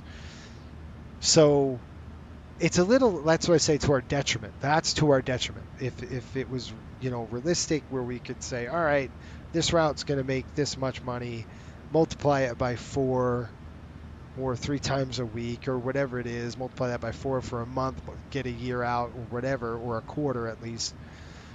That would be more realistic dollars. But then again, it wouldn't be, because you'd have crew expenses, and even though all that's revenue. Anyway, I'm getting into the weeds, but we don't do that. That's what I mean, to our detriment. It's just with our pilots. That's why it took us 3 years to get an IPO. So, we're never going to see that income. Anyway, the debt's paid off, which is good news. Frontier 4021, And Jack, how you up? we just ordered. Yes, we did. We put in a nice order. We have 13 757s on order. Obviously, I see a big future in the 75. I know it burns a lot of fuel, but also it's got legs. It can stretch, and we can hold about 200 passengers in it. So, and the performance is there. So we're doing 13 75s. We just put in a press release. If you guys follow our Discord channel on the FSBN, you can read the press release. So we have those coming, which I'm super excited for. All right, guys, hold on before I go nuts on this. We just hit Susie Q. We're coming up. Let's go ahead and take a look at the paperwork now. I just want to show you what we're doing. And you folks know what I'm talking about. When we hit Susie Q at 1325 Zulu, that's the estimated. I was talking, so I didn't get our time when we hit top of climb. Susie Q, we just passed it, 1325. And then we've crossed at 17.3. Sorry about that. So burning a little less than forecast. I'm not too concerned with that. So we'll just keep our eye on that. Just make sure we're good. We might want to climb up a little higher if we need to. 55 Bravo Sierra, checker, flight level 290. So this is going to be 1328, I estimate. And we have about an hour and 35 minutes to go. So 1328, we should be passing Talon. And we should have about 17.1. We'll see if we can get some fuel, some efficiency going in our winds. 236 and 38. And we're looking at negative 46. So red is forecast, at least in that. Okay. 3, contact Jax 127.87. Okay, 127.87. 127.87. 127.87. Hold that thought. 127.87. Frontier 4025, contact Jacksonville 135.97. Okay, 210, 300 pounds. I'm going to shut it off in the center here when we get to about 287. Watch that center tank. You can't run it dry. That's against the first sign of low pressure. 127.87. Flip it. On Jack Center now. 280 pounds. Can I get that frequency again for Southwest 905? Where you want me to be at? Southwest 905, contact Jack Center 127.47. I'll burn down just a little bit on that center tank. We have about 250 pounds. We'll get it down to about 150. I'll kick it. Let me call him up. Jack Center, Riptide 3, checking in. Flight level 350, Talon. Was that Riptide 3? Affirmative. Riptide 3, Jack Center, Roger. Welcome aboard. Okay, seatbelts coming off. and I'll give everybody a briefing here just a minute. I just want to make sure. We're passing Talon, 1328. I forecasted that. 1328 over Talon. We just crossed it, so I'm going to write that down. 1328, not 38. 1328.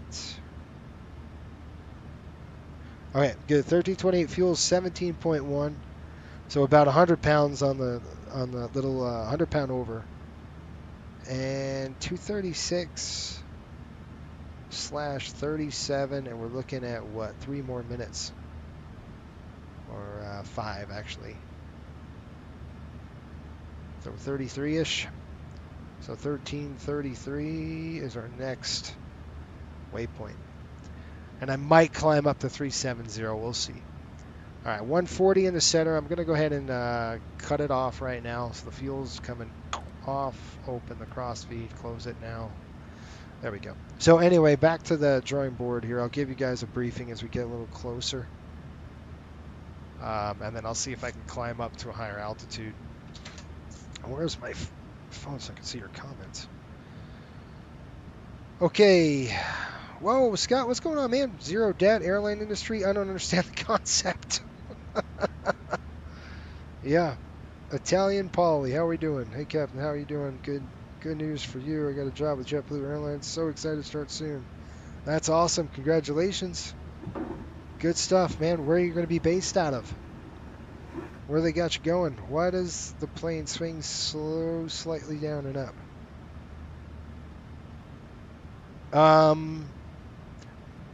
Oh, that's because of my camera. I have a what the heck is it called, you guys? FS Realistic. So FS Realistic kind of, because we're moving. I mean, we're not just still. The airplane's ever so slightly doing this through the air. So I think the camera shows that nicely. But yeah, that's FS Realistic. Yeah, Scott, it's pretty cool. But we ordered, so 60. What is it going to cost us? 62 million for those 75s. I got 13 coming. And then Southwest said they're going to offload a couple of 800s. I don't know how many of them, but I have to see how much they're going to offload them, because then I could buy up more capacity that way. So we are going to be like sitting pretty for the next 5-6 years. Now, that doesn't mean I can flood the market with capacity. I can't do that. It's going to take a while to get those airplanes spooled up and I got to get pilots on board. We've got one in training now. A couple of folks have started the process. It just takes a long time to get through. Sometimes they don't get through. Most of the time, actually, they don't get through. So we'll see how they do. Marco is going to be flying charters with me. We both are going to be flying the charter runs coming up. I've got the New York Rangers. Marco's going to be doing the Utah Mammoth.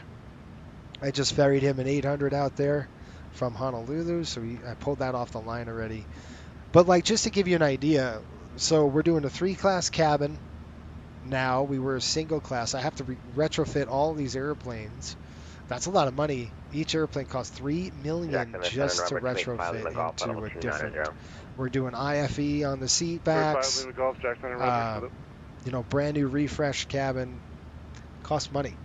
So new IFEs, everybody's got IFEs, free Wi-Fi on all the airplanes, first class, business, and economy. So when Spirit can sit there and charge $50, you're going to get a better product from us with full IFE, and you might be spending $150, but a much better product. And that's what basic economy does, right? So airlines got smart and said, wait a minute. That's why Spirit is in the position they're in. Spirit's going out of business, guys. They are sailing off the horizon. I don't think, and you know what? Bye-bye Spirit. That's what I say, because it's going to help me. It's going to help Coastal, because the prices are going to go up, which will be good. It's one less competitor out there, right? Because there's no way I could compete with Spirit. I can't. Spirit does it at a loss. They're not making money from LaGuardia to Miami $99. They don't make money that way. what they try to do is when you get on the airplane, oh, you want to pick your own seat? There's another $40 charge. You want a bag? There's another charge. And so it actually ends up being the same amount of tickets pricing as like Southwest or a Delta or something like that. Southwest can't compete either. I hate to tell you, their product sucks. I'm going to be honest. They don't have a product in the cabin. They're terrible. So why would I spend... The only reason why I'd spend money on Southwest is because I can't... Scheduling. That's it. Matter of fact, I have to go to Des Moines, Iowa. Scheduling. I would love to go on a Delta flight, but I don't want to fly to Atlanta, change, go all the way back. No, thank you. So I'm going to pick the schedule on that one. So it's either scheduling or it's product. Anyway, that's what we got. So we're out of debt. Woohoo! And even with the $62 million, I'm not going to drop a ton of money because we still want cash. But cash in the bank doesn't help us. It doesn't help us with assets. Think about Spirit, right? Spirit's going to have a garage sale soon. They're going to liquidate. And if I can get, even if I, listen, I never thought I'd say this. I was telling my team this too. I said, look, if we can get an A321 with pennies on the dollar, 4 pennies on the dollar, I would consider buying them. Depends on what I can get them for. If I can get them for a low cost cut rate, I would buy them up because that's capacity, and why not? You save a crap ton of money, and the airplane burns least amount of fuel. I mean, it's comparable to an 800, but I'm talking about an A321 is not an 800. An A321 is a 7.5-ish, right? So your A321 versus a 7.5, the 7.5 burns just as much fuel as an MD-80 does. Close. The A321 burns much less. So I would get better fuel burn from that airplane. So who knows? It just depends on, you could see a Coastal Airways in an Airbus. In an Airbus livery. I don't know. It just depends on. Now, I don't want to do that because you don't want to mix fleets because your cost goes up, right? You have to have different maintenance, different pilots. The cost to increase. I don't want to do that. But so I'm all in on 7.5 right now. We'll see how it goes. But if I'm telling you, if Spirit rolls out that red carpet with those airplanes, here we go. That just might do it. Because let me tell you why. Do you know how much a MAX costs? I would love to get MAX 10s out. I would love to buy MAX 10s. First of all, nobody's building them, at least in the sim world. I don't know who's going to build them. Even a MAX 9, I'd like to get my hands on a MAX 9, right? Here's the problem. They're $50-60 million for one airplane. Guys, I bought 13 7.5s for 62. Now, granted, a lot more fuel burn, a lot more maintenance costs. Yes, I get that. But now I have 13 airplanes, so I can spread them out, 4 of which are freighters, which make tons of cash. So I can operate those freighters, make a ton of money coming in on those freighters. They'll pay, that fleet will pay for themselves. I guarantee it. With just the freighter money we get. I think maybe a couple of years that thing's paid off. Anyway, that's my thought process. It just depends on how much I can get them for. Because I can't afford, well, I can afford it now. We have about 300 something million in the bank, but I don't want to spend all that money. 2 jets, you're looking, you're $100 million into it. Oh, that hurts. That hurts, and I'm not going into debt. So I know airlines go into debt all the time, but I don't want to. So I don't want to have to do that. So I say I'm going to hold off on that. Anyway, that's kind of the thought process. So a couple good things going on. Yeah. IFEs, yes. My biggest concerns are the Spirit Airline pilots. I hope their union is building a plan. I don't know if they're building a plan. What's up, Chris? How you doing, man? I don't know. I think the Spirit pilots are going to be flooding the market, obviously. If I was a Spirit pilot, I would Even if I was a passenger, you guys, I would not be booking on Spirit Airlines. There's no way. I've seen I've seen it. All right, it's just they're trying what Spirit's trying to do is shrink themselves into profitability. It's never been done before. You can't do that. You have to cut your costs. So where are their costs? Labor, right? They had a huge pilot contract, and so they just furloughed 270 pilots. Well, it's going to get worse because I think they're going to shut their doors. We're looking at another Eastern Airlines here. It could be in a month or two. They're in bankruptcy protection, but I'll tell you right now, I would not be surprised if I see a headline that says Spirit Airlines ceasing all operations. I would not be surprised. And everybody who bought a ticket is stranded on that ticket. So I would stay well away from that airline right now. There's no way I would touch that with a 10-foot pole because I don't know if I'm getting my money back. Look, they just pulled out of 11 more destinations on the west. So they're trying to stay to the east, right? The money's in the northeast, guys. I hate to tell you. The money's in the east. What we're flying is milk run for us. It's money bags. In and out of the northeast. Yes, it's congested. Yes, delays. You name it. But your airplanes are 100% full. Pretty much. Cross Corvette, Unless you're on a red eye somewhere, and even then it's packed. So another thing we announced, we're probably going to be looking strongly at a crew base in Raleigh-Durham.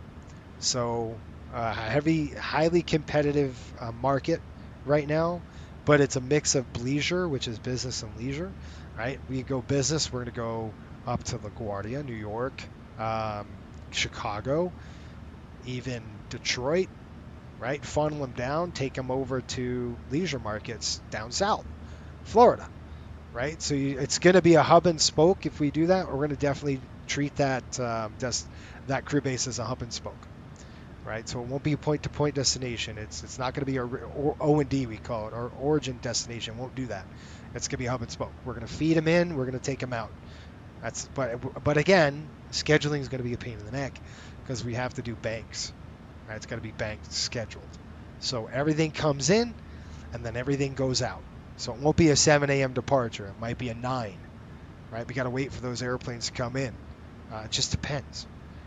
Maybe it could be an 8. Just depends where they are. Anyway, smaller aircraft are going to run that for us. We've got 737-600s that'll do that run.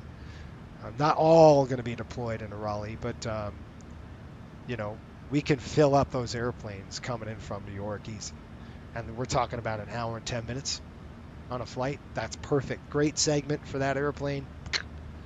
They pack the house on that airplane, no problem. Going into Raleigh, get them off, zip them down to Florida. I don't like long hauls, and there's a good reason why. I mean, the segment length, about 2.5 to 4 hours tops.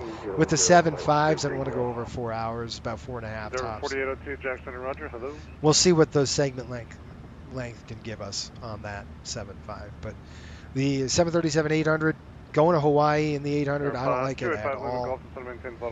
It doesn't make us any. The margins are razor thin. It just sucks because every hour you operate, I think I've said this on another stream, once that door closes, you're not making any revenue. You're done. All the other revenue is lost, right? So you're stuck. You're stuck with whatever you've got inside that airplane. And every hour that airplane operates, you're spending money on gas, fuel burn. You're paying the crew. You're paying maintenance fees. You're paying all these fees, and just every hour starts eating that piggy bank every hour until your revenue is now done with your cost. You always want to have more lesser cost than revenue, right? So you want your revenue higher than your cost. Obviously, we call that you have CASM RASM. So revenue per available seat mile, and you have cost per available seat mile. So those things better be. And we at Coastal, I look at that very, very closely. Our costs are under control, and our costs are around 8 to 9 cents per seat mile. Our revenue could be around 11, so we're pretty good. It just depends on the quarter and the month. If Or 285, a lot of pilots flew in a month, Center we'll 133.32. probably have a good, 13332, Challenger 5 Lima Golf. revenue. But I got to, again, costs go up with older aircraft. Anyway, lots of fun. Air 55 Bravo What Sierra, did I miss? check Love the your tie. frequency, Yeah, on Chris is feeling a little 133.32, crabby you're today. transmitting on 2787. Pretty funny. What happened to all the Pan Am pilots or Silver Airways pilots? Right. So Silver Airway pilots are probably trying to get probably a type rating to another airplane, because the ATRs, who wants an ATR? I certainly don't. The ATR is a slow little, it's just slow. Again, it's economical in terms of fuel burn, but it's super slow airplane. So you got to deal with that. I don't know. Chris, he says, what did I miss? Jonathan, you can do it. You're the man. Thank you, Jonathan. Appreciate it. I love the 3-class configuration picture you shared out there. Yeah, and that's actually in, I believe I shared it on our Instagram post, where you can see our mapping. I'm going to do that for all our airplanes. You'll see one on the 600. You'll see one on the 700s, and yes. On cabin badger say they're in a death spiral. They need people to fly in their jets, but people won't fly in their jets because of uncertainty. Correct. Roger, stand by. Of their uncertainty of the tickets remaining valid. That's exactly right, and that's why I would not fly them right And now. Jack Challenger 205 Lima Golf. We didn't get anything on 3332. 370. What would that be if I stepped Roger, up? both you guys stand by. He's restarting his voice server crash out, so stand by. So if we climb to 370, we would save 2.3% on the fuel. That's pretty good. We're going to start to get into DC. It's going to get a little bit busy here. But anyway, that's kind of where my head's at, like all the time. Let's talk about airline news. And real airline news. Obviously, Spirit Airlines have just they pulled out of 11 different routes. Number 55 Bravo Sierra and 285 Lima Golf. Going to try now. 133.32. Once again, 3332. 3332, Sierra Bravo Sierra. Thank you, good night. Okay, let's do this. Let me look. Headlines. I think Delta was in the news too. Delta new transatlantic routes. Delta added a few new ones: Boston Logan, Madrid, Nice in France. Interesting. So they're probably going to operate some 330s, Chris, into those, it looks like. Oh, this is a great headline. Why didn't Boeing develop a next generation 757? That is a great question. Because they have lost the middle of the market. Remember, what's there to replace the 75? Oh, I know, an A321. And that won't even replace the performance, right? It just replaces the efficiency. Let's see here. I do want to look at what are your thoughts? Big changes at Spirit, by the way. Spirit Airlines cut all flights from 11 cities, and I'm going to read those cities right now. Portland, Oregon, Delta, Alaska, Boise, Southwest, Alaska, Salt Lake City, Delta, Albuquerque, Southwest, San Diego, Alaska, Southwest, San Jose, Alaska, Southwest, right? Oakland, Southwest, Sacramento, Washington Center, Southwest. 133.72. 133.72. Thanks for being on. We'll see you. 133.72. Hold that thought. 133.72. 133. And you bet your bottom dollar. I've got my ears to the rails on this. 133.72. Because they're going to get rid of assets. And who's going to buy their assets? We are. I'm going to buy gates. I'm going to buy slots. If they're selling, I'm buying Like it now, as on long the as it's 7, cheap. right back to you. Currently at 3. Yeah, Salt Lake's gone. Birmingham, Alabama's Last gone. station, say again. Was that Columbia? Gone. And Atlanta. last but not least, Charleston, Right back to you at 1 which is Breeze. Gone. Okay, listen to this. At the maintain 310. Spirit has a 10% route, 10% total margin in Las Vegas. Okay? They yanked them. So I think Vegas, no, they're still going to Vegas. Okay. 210 and 280. Blocked. Fort Lauderdale, Detroit, 0.26%. Boise, 0.24%. Chattanooga, Tennessee, 0.29%, which was Fort Lauderdale, Newark, Blocked again. I Orlando. heard MJet burst. Columbia, South Carolina is 0.33%. They're pulling out of there, by the way. Oakland, 0.66%. They're pulling out of there. They're pulling out of Oakland. They're not even a percentage of the market. Portland, Oregon, 0.32%. Sacramento, 0.54%. Better margin there. Salt Lake City, 0.79%. And they're yanking out. Listen to this. Listen to San Diego. 1.19% profit on the margin. Not profit margin, but actual market share. 1985 American. Hang on, let me call them up. Washington, Riptide 3, checking in, flight level 350.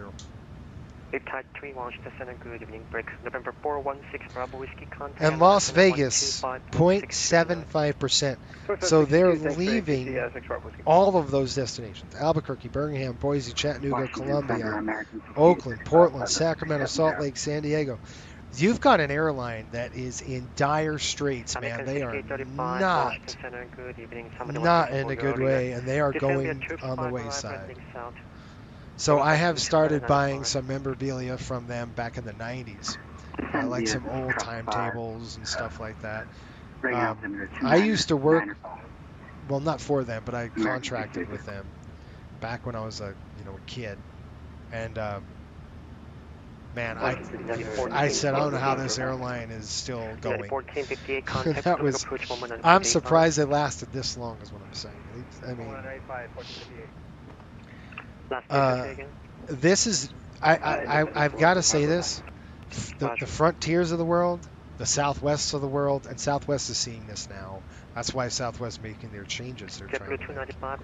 You're going to go bye-bye. The low-cost carrier is dead in this country.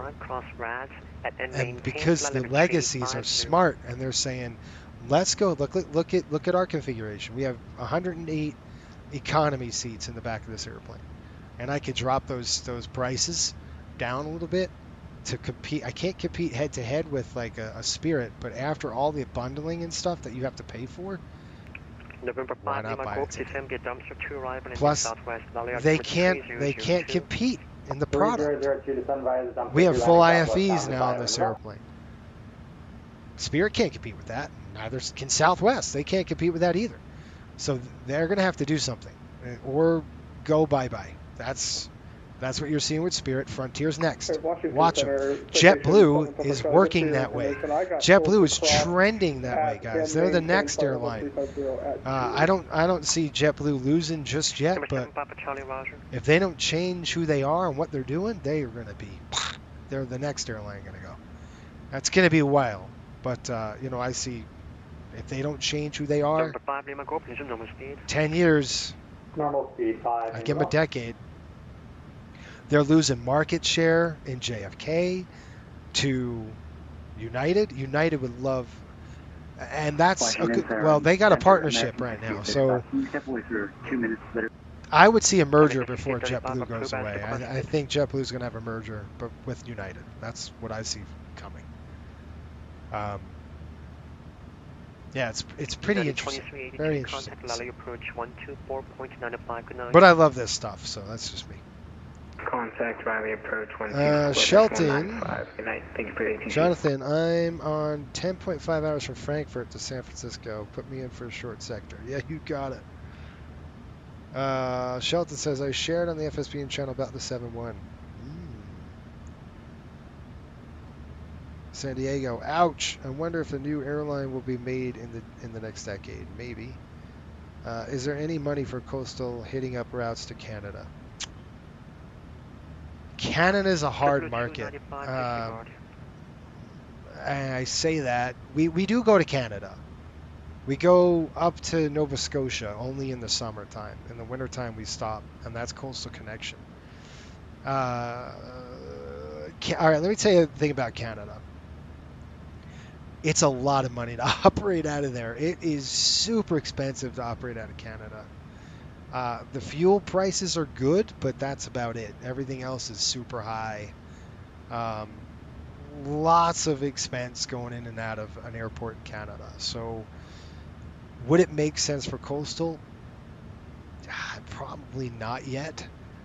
In a few years, sure. I mean, we fly there on our charters for hockey, obviously. But and then, like I said, we go up into Nova Scotia. But Nova Scotia was pretty good. It just depends. Like Toronto would be astronomically high. You know, those kind of airports. Ontario. It doesn't mean we wouldn't entertain it. For sure. I would at Montreal. I would do that before I did anything else. Like I'd hit up Toronto, Montreal, maybe Ontario, Ottawa, right around there. Maybe not Ontario; it's too far west. But maybe those 3 airports. Probably before I did anything else, right? And they would feed. I'd feed them into the Raleigh destinations, and then they'd go to Florida from there, so they'd have to stop. Again, I don't want to stick them on a long segment from Montreal to Florida unless I'm in a 7.5. That's why I want a bigger airplane, right? If I can fill them up, and again, the scheduling for us, it's like every other day right now. It depends on what the airline, what schedule. I think this schedule is I believe this schedule is on Monday, Wednesday, Friday are out. And this airplane does something else Tuesday, Thursday, Sunday, or something. Roger that. Understand. I am looking. But yeah, there's a lot we got to fill in. If JetBlue merges with United, that better name change to Blue United. No, the JetBlue name would go away. United would keep it, obviously. Because United would buy JetBlue and they would just merge with them. So I guess it depends on the airports themselves offer. Yeah, I mean, on Captain Badger says, so I guess it depends if the airports themselves offer. Yeah, was that a yes. 6 arrival? If you think about like let's take a look at Daytona Beach. Daytona Beach Airport right now is offering us, and this is real life, by the way, they offer free landing fees for a full year if a new airline comes in. So that's why we fly a lot of flights to Daytona Beach right now. Why? It's because the costs are that much. So we're starting to hammer a lot of Daytona Beach flights for that reason, right? Costs are lower. Yes, we're not packing airplanes into there. Roger, I'll reconfigure. But we're doing about 80%, 82 or 83% load factors, which our average is right now, about 84. I think we're about 87% Q2. I don't know what Q3 is going to be. It just depends. I think forecasting a little bit lower. Well, we'll see. Usually Q3 is probably one of the most robust quarters. Raleigh, Durham. We're flying over there right now, you guys. It's ahead. So what do you think about that? We open a crew base in Raleigh. You guys down for that? Now we'll blitz that place. Because I mean, I'm looking at Raleigh, Durham right now, and it's pretty much smack dab in the country, in the middle of the country. Great business feed. It's not a leisure market; it's a business market. But What if we fed business to the north, leisure to the south? Think about that. Hub and spoken. Sorry about that. You'll bring people down. Because I'm telling you, that north-south corridor is a bear to make money on. Because it's just so competitive. You know, you're talking about probably in our economy ticket right now is about $150 one way. We don't charge bags too, so we're not getting any of those fees. Free bags on our airline. I wish we could do that. Shoot. Washington Center, Citation 13 November Papa. But anyway, let's talk about, so Spirit's going to go, so I would... Number 13 November Papa Washington Center. 21 routes they're ending? Whew. I maintain 180. I will tell you this.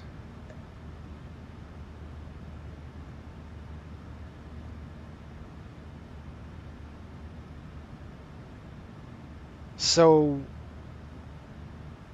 I'm going to buy up their Orlando gates when they liquidate.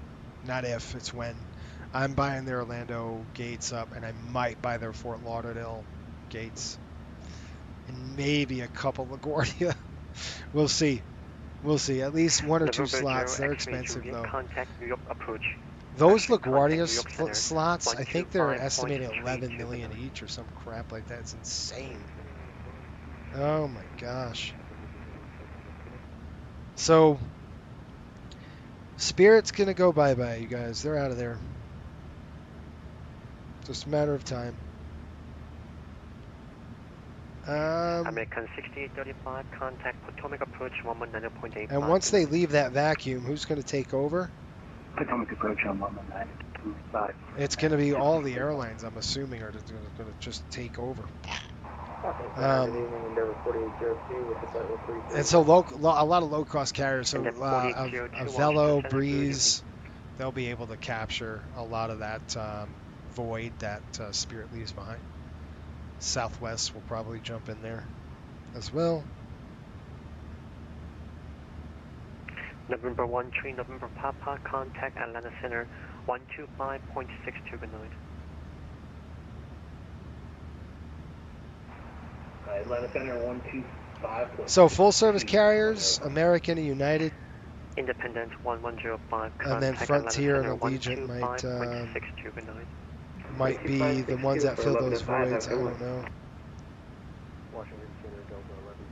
I don't think Allegiant would though, because Allegiant's very Delta 1174 separate different. Good evening. Washington Center American 730 climbing out of. Is there another thing? I'm not going to read that. That was awesome. 24230. Oh, American 730 Washington Center. Good evening. Climb maintain flight level 270. Climb maintain flight level 270. Okay, so I was talking. Remember, Southwest has to change their ways or else go bye-bye. Southwest Rapid Rewards members will get free in-flight Wi-Fi thanks to new T-Mobile partnership. Gee, wonder whose chapter they're taking out of. Delta. Delta offers free Wi-Fi for Medallion members or their Sky members.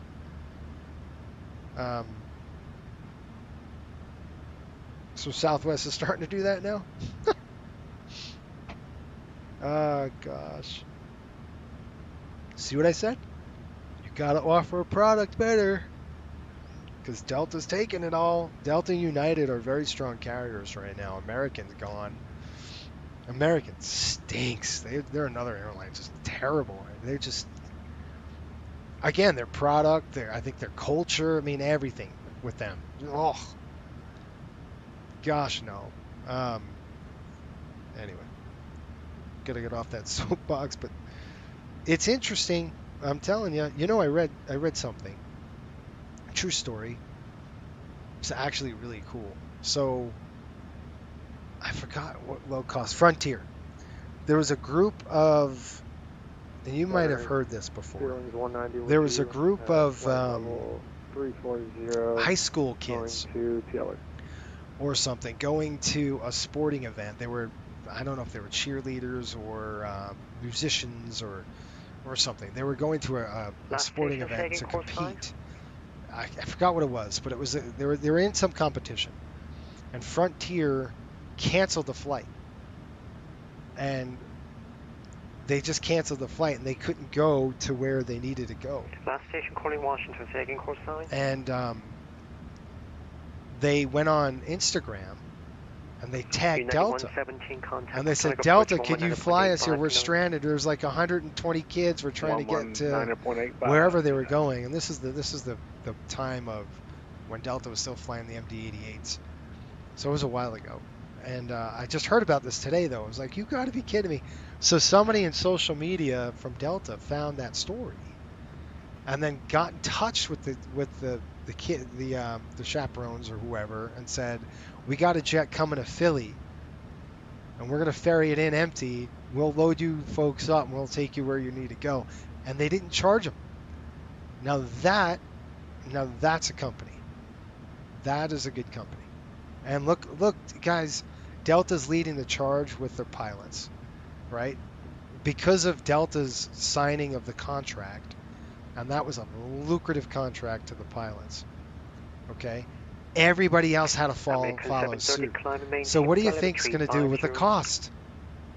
You think a Southwest pilot's going to take a lower salary than they do already, but they're going to put pressure on their management and say, look, they just signed a huge contract. We want one. Spirit pilots are going to do the same thing. Frontier pilots are going to do the same thing. So guess what happens? So you either lose your pilots to a Delta, let's say, or you sign them to a better contract. And so what happens with your costs? Your costs are going to go up because you're not growing. And if you don't grow, your costs rise. Oh, anyway, pretty cool, interesting. I really want to do my master's in aviation, airline management. I would love to do that. I would just love it. One of these days, I'm gonna, folks. I'm gonna get my master's in that because I think I'd like it a lot. Raleigh Durham is a Delta market. Yeah, they are. I hope Frontier moves in and puts a base in IAH. There's no way. Show me the profit sharing check in February. There you go. Well, Coastal buys some of Spirit's fleet. Drow, we talked about it. If it's pennies on the dollar, yeah. If I can get a sweetheart deal, why not? United 2119, contact Atlanta Center. It depends. I don't want any A320s, but I want 321s. Absolutely. So that is not out of the question. You heard it here. And I told my crew that. I'm like, be careful, because if that comes to the market, it's dirt cheap. It'd be really rough for me to say no. I know the cost would go up just because you have to maintain 2 crews, all that stuff. But, yeah. Yeah, Raleigh's a Delta market where we're coming in, Chris. Coastal's coming in. We already serve Raleigh, but we do it in Coastal Connection, right? We do it on the ER. It's a CRJ. We go from Raleigh to Islip, and then Raleigh to Myrtle Beach. That's it. There's only 2 destinations we serve out of there, so we're not very big. But I foresee a market. Do you recommend any books or documents I can learn about their airline economics? Oh, I do have one. I think it's a textbook. It's called The Global Airline Market or something like that. I forgot who wrote it. But that's the book. I love it. It's good stuff. All right, guys, what do we got? Delta 1174, descend and maintain flight 290. Top of descent.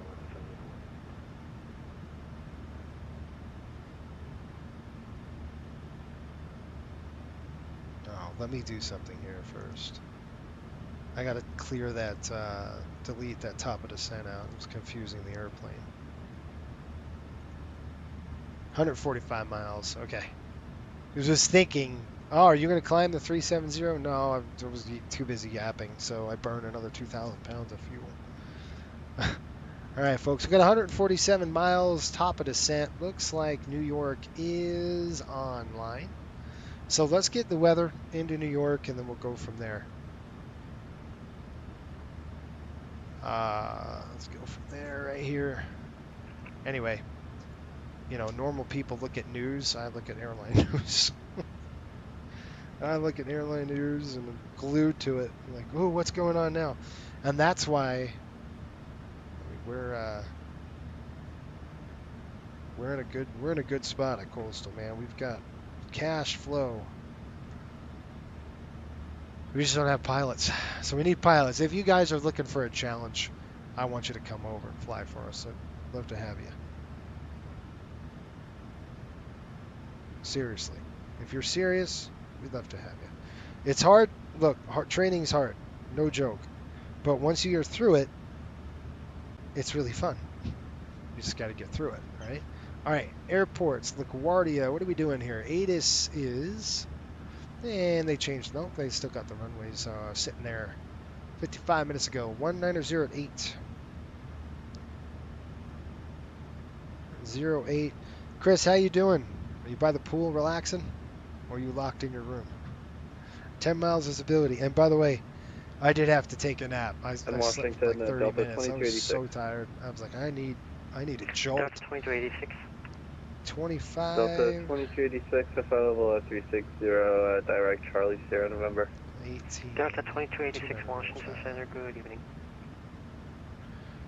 I'm going to look at your 717s. I wish somebody would build a good one because they're a good airplane to have. Really a niche market for them. I'd love to get my hands on a few of those, but nobody builds a good one. Captain Sim sucks. I just can't fly it. Okay, good, thank you. The VNAV doesn't work. It's just terrible. I mean, let me rephrase that. You can work with it. I shouldn't say that, but VNAV doesn't work.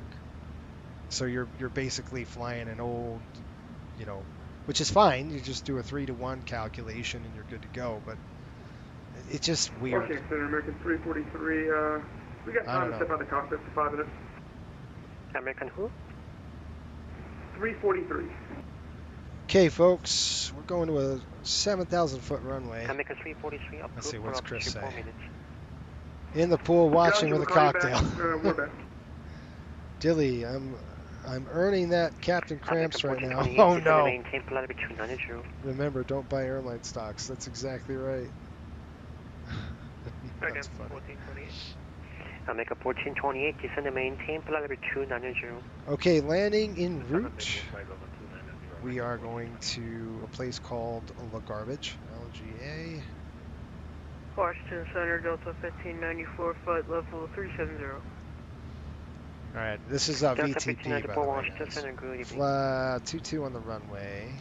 Washington Center, Delta 1089, flight level 390. Flaps will be 40. Delta 1089, Washington Center, good evening. Anti-ice is, AC, sorry, is auto.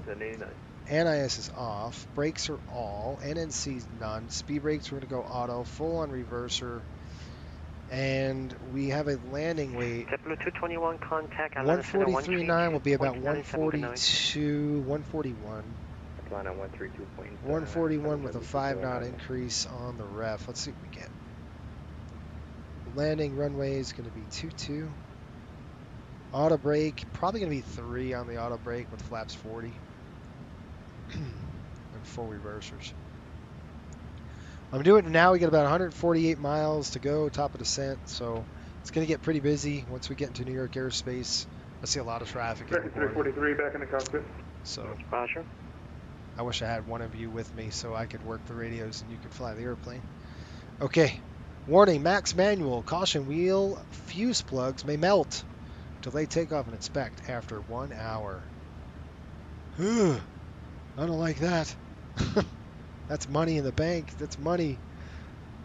Recommended brake cooling time. How about 5.3? How about no? How about we say, what are you doing? Okay, auto brake 3. We've got a green light on auto brake 3. Let's see what we've got. Auto brake 3 says 6813 with ground time of 18 minutes, air time of 4 minutes. So auto brake 3 will be what we credit for all reverse. Yes. Wow. So auto brake 3 with flap 40. We're pretty heavy. That's why. Whew. Okay, so we have 7,000 feet available. Okay. This is one of these airports where we're not gonna grease grease the skids, guys. I'm gonna be here. Welcome LaGuardia. Bam. I'm gonna drop a piano in here just because it's LaGuardia, right? We got to get the airplane stopped. I don't care about style. I need to get the airplane on the deck. So auto brake's gonna be 3. And we've got a cooling time of 18 minutes on the ground. We'll be here more than that, so we'll be okay. And we're going to be actually more, so we're not going to have to do any air cooling on this because we're going to be on the ground for at least an hour. So no big thing, chicken wing. So our VREF is going to be 144. Landing distance factored is 68.13. Okay, flaps will be 40. Any questions on that? Let's brief it really quick. I'll brief it with you guys. Now let's talk about that right now. Shoot. Chris, you're going to be in Salt Lake City in October. Are you doing an overnighter? American 343 cross GZ at the maintain flight level 180. You doing a layover, I should say? That would be awesome. Let's get together, man, for sure. At flight level 180, American 343. That'd be fun. November 7, Papa Charlie, contact Potomac approach 119. Crap, I'll take the day off. Over to Potomac 1985. Good night. Thanks for the Depends. When are you coming in? Be really cool. We're gonna go 40. Okay, guys. All right, let's. I'm gonna give you a briefing here. We're coming up on to the arrival, the Proud's arrival. So let's go ahead and brief it. Here we are. We're coming up to a place called Hertz. That's where we're starting here. We got Hertz, Grok, Hydra, Prince, Ridgey. We already briefed this. 270. I'm going to give you a nice briefing. 10-2E, 6 July 25. So it's brand new, pretty much. Smyrna, ENO. And we'll go Skippy, Davis. As we go up to here, they're going to vector us. You see this dashed line? Now, we're going to go 2-2. We're probably going to go over the Hudson and then zip us around. They want to keep us away from JFK. So they'll probably send us over the Hudson. You guys are going to get a beautiful look at it. The weather is just broken clouds at 25, so we should be able to see that nice. And then what we'll end up doing is we'll fly the approach 22 left, right here. We're going to do an ILS, 22 left. We're going to do an ILS into 22. So let's set that up. We've got an MSA, looking at chart 11-5, it's 4th August 23. We got Yeoman and then straight in, okay? Once we land into this airport, if we're lucky enough to, we are going to actually get the APU started before we land, okay? So we'll start the APU on approach. Please remember that. Because the taxi time is very short here. So we'll taxi out. We're going to roll all the way down, probably Alpha 4. I'll try to get off, probably going to try to get off on Yankee here, and then we'll taxi up to Terminal Alpha. That's where we set. And we're going to be over here. So we'll be over there. I think it's gate 6, and that is LaGuardia. Do you have any questions? Threats, birds, that is a threat. Another threat, a lot of traffic. There's a lot of traffic over in JFK right now. LaGuardia is online. Current tree crash, Riptide tree, cross Ridgey and maintain flight level 270. Okay, Ridgey, 270 for Riptide 3. Okay, so we just got a crossing clearance to be over at Ridgey at 270. So I'm going to look. You get Ridgey right there, flight level 270. We're good to go, so we're just going to leave it. And that is it. Oh, school. School.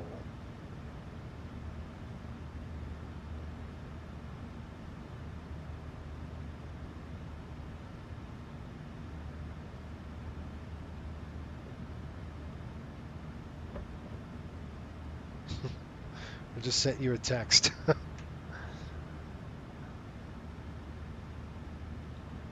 Probably. All right, guys. Any questions on that? Did we give you a good briefing? Does everybody understand what we're doing and how we're doing it? We good? Okay. Let's do some SA stuff, some SA improvement, so situational awareness improvement.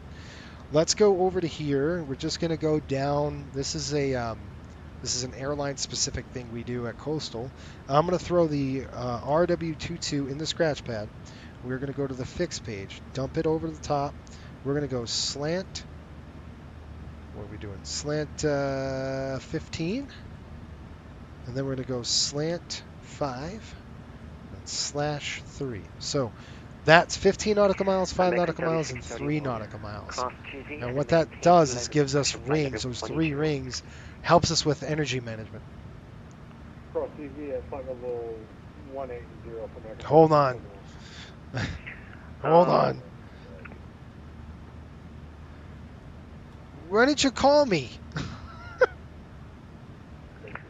Attention all station, Washington Center, Jacksonville Center, Boston Center, New York Center is closing at top of the hour. That's in 3 minutes. Washington Chris, you should have called me, man. You should have called me. Climbing 17,000, passing 14. We will celebrate that. Delta 440 Washington Center, good evening, climb maintain, flight 210. Climb maintain 210, that's 440. Oh, man. Congratulations is in order. Congratulations is in order. Oh, good for you, dude. Deutsch 1661 Washington Center, good evening. All right. Delta So, 7 leaving Myers Space, New York Center is... oh, you just got it? Well, congratulations. So, my buddy, Chris, he's got an upgrade. And he's upgrading to the 4 stripes. Zephyr Delta, 1089. That's so cool. Yeah, you got to tell me when you come out here. And you'll probably be here for a few days, maybe. That's awesome. Congratulations, Chris, man. Well deserved. And I think it's gonna go really nice. Just because you know the language already. I think a 330, 340. That's the thing about an Airbus, man. It's just the families of cockpits. It's just the same language. It's like really smart. Really smart that they did that. Delta 1089 leaving Myers Space. Central Prime radar service. Pretty cool. I know you did. I know you did, but that's all right. It's gonna be good. I mean, it's a great airplane. You're gonna love it. Good language. You don't have to learn another language, right? I'm excited for you. Congratulations. That's cool. Everybody give him a round of applause. Good upgrade. Sad all is quiet on the west. Well, they're all out here on the east. Darren Vox, how are you? Welcome aboard. That's cool. Well, you know you gotta get me in there. I'm kidding. You know, but we'll have to figure out when you can come in and let's plan it. I want to plan some schedule, go to lunch or dinner or something. A few days. You're gonna be out here a few days then. If you've got class. That's cool. Big shout out to Chris, man. I'm super excited for you, and you can teach me a thing or two on that plane. That airplane is one of those things where I'm like, I have no idea. I try to stay current on it, but who knows? That's exactly right. United 27. That's right. United 2743, contact Atlanta Center 132. And we'll be in the books. That's what we'll be doing. We'll be in the books. Studying. That's cool. United 2743, contact Atlanta Center 132. So I think if New York's going to cut out on me, we're going to have to vector ourselves. That's going to be fun. Delta 2286, contact Atlanta Center 132.9. All right, top of descent's coming up, folks. What did I forget on the What I forget on the threats? Is there another threat now? Delta 2286. Delta 2286. Delta 2286, Airline Center We're 132. going to bring this down to 270. 132.907. 270 set. JetBlue 1328, contact Airline Center 132.97. Good night.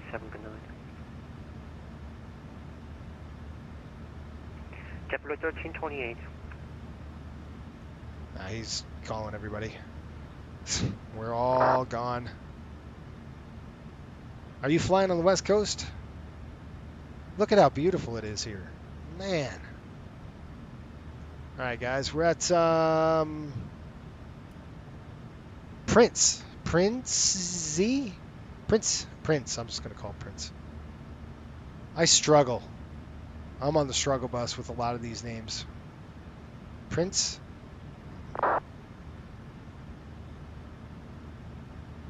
I'll tell you what. There's no more stinking reserve. Attention station, Washington Center is closed. Radar services terminated. Frequency changes approved. Godspeed. 122.8. I don't know if he called me. I must have missed him. 122.8. See ya.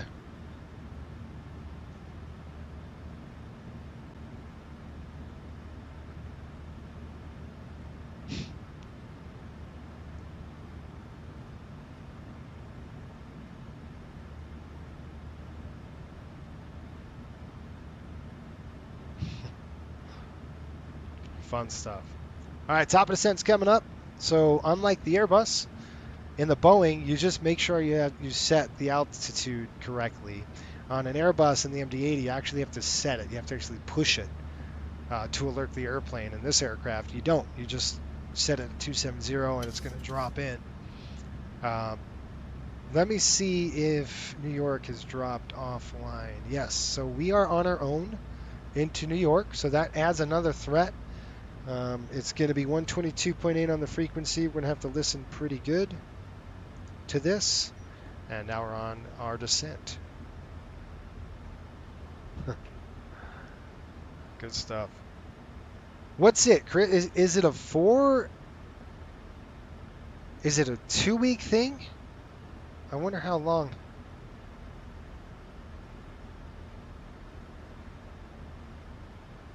Man, that's so cool. I'm super stoked. Fasten seatbelts coming on, guys. We're starting our descent into the area, so.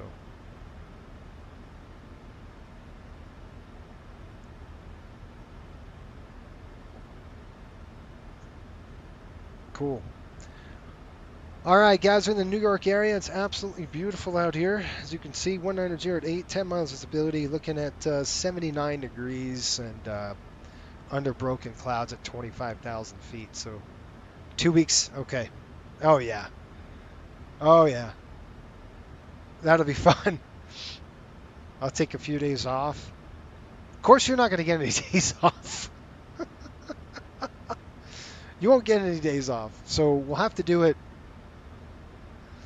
I wonder, I think you're going to be at the new center then, which is beautiful. It's like, I know where it is. It's just to the west of the airport in Salt Lake.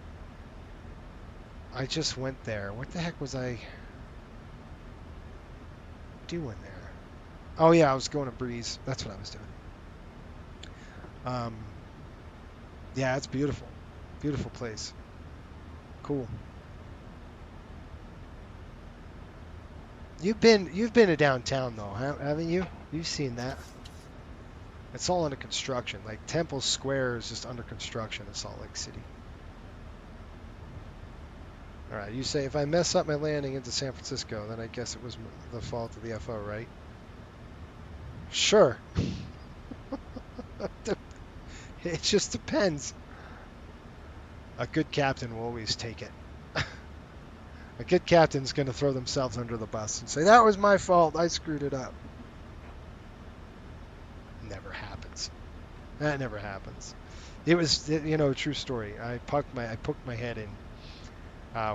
We were flying an A321 and over to Atlanta, and I think I told you. And the guy just dropped the piano. It was like, boom, you know, it was hard, but it was gusty. But he put it right on the mark, right on the buttons. And so I poked my head in the flight deck. I heard, so who's landing? And who landed that plane? And the captain points to the FO and says, he did it.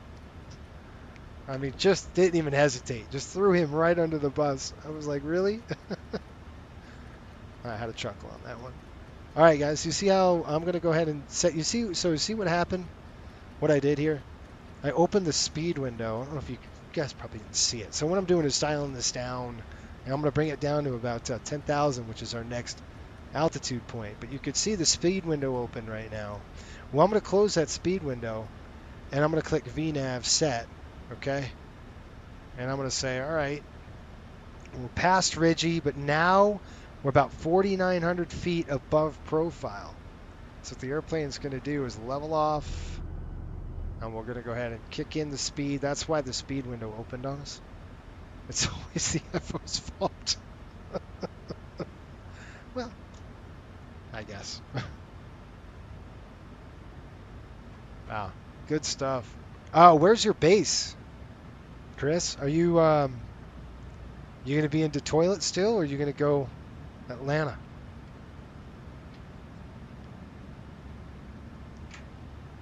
That's super fun. That makes me laugh. All right. What am I not thinking of? Am I thinking of everything, you guys? Is there something I'm missing? So the airplane's going to do is going to set at 1,000 feet. And we've got to be below 22 and above 19, and we'll probably hit that restriction. The airplane's doing like a cruise climb. Okay. The airplane's doing a cruise climb right now. I mean, a cruise descent. But a beautiful, absolute beautiful day. Let me see what kind of weather has changed over in LaGuardia. METAR. Right now, 180 at 10 miles visibility. Scattered at 25,000, which we can see out the window. It's absolutely beautiful down there. 75 degrees. Let me give you a good brief. How's that?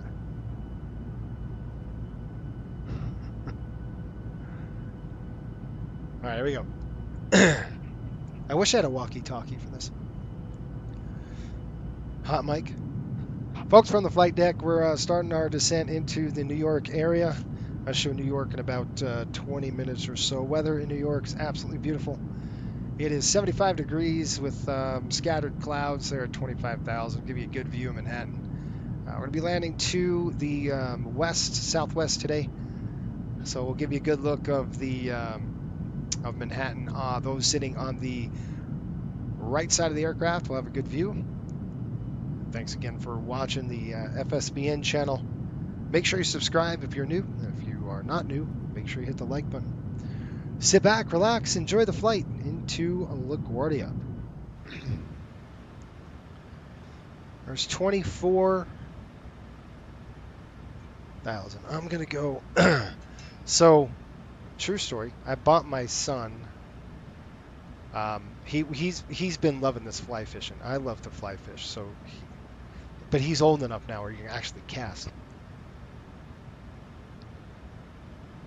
Sorry, and we've been going the last 3-4 weeks, and we're gonna go tomorrow too, and he's smashing his feet in my wife's boot. My wife fly fishes too, right? So she's got her foot's much smaller. This kid's taller than I am. I mean, he's huge, and he's smashing his foot into her boot, but he didn't tell me. And so we're walking around. He's like, he didn't say a word. 3 weeks. He's like, oh man, this is tough to get in this boot. And I didn't think anything of it. And I'm like, okay. I mean, it's hard to get your foot into a fly fishing boot anyway. It's just hard. So last week, I'm like, what is going on? Like, it was like a Cinderella thing. I'm sitting there trying to jam on this boot, like Cinderella with the glass slipper. And I'm looking at his toes. His toes are like this. I'm like, what are you doing? And he's like, I'm using mom's boots. So I'm like, why didn't you tell me, dude? Oh my gosh. So I just bought it today. We went to Cabela's or Bass Pro, and I got him a pair of boots. Oh, it's expensive. Oh my gosh, man. I got him a reel, because he needs a reel. I got my old rod, so I gave him that rod. It's a beautiful rod. But if my wife wants to fly fish with us, he's got to use my old rod, and I got him a reel now, so he's hooked up.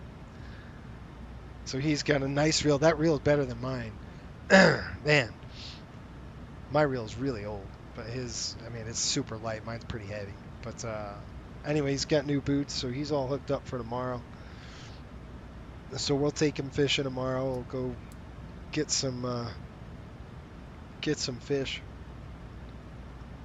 We catch and release. We don't keep any, and we all throw them back in the rivers. I don't like killing them. I just like to release them, catch them, and say, "All right, off you go. Get bigger."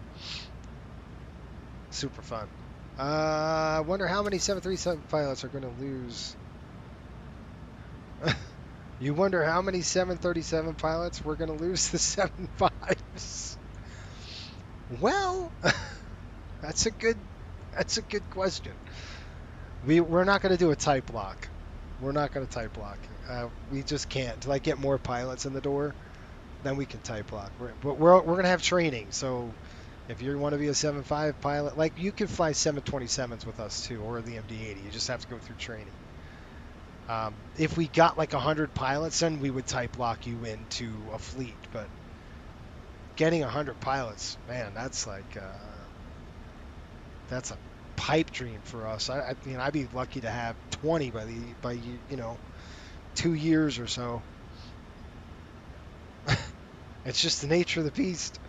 I personally will stay left seat on the 737. I like the schedule and the quality of life. There you go. Yeah, it's cool. The left seat is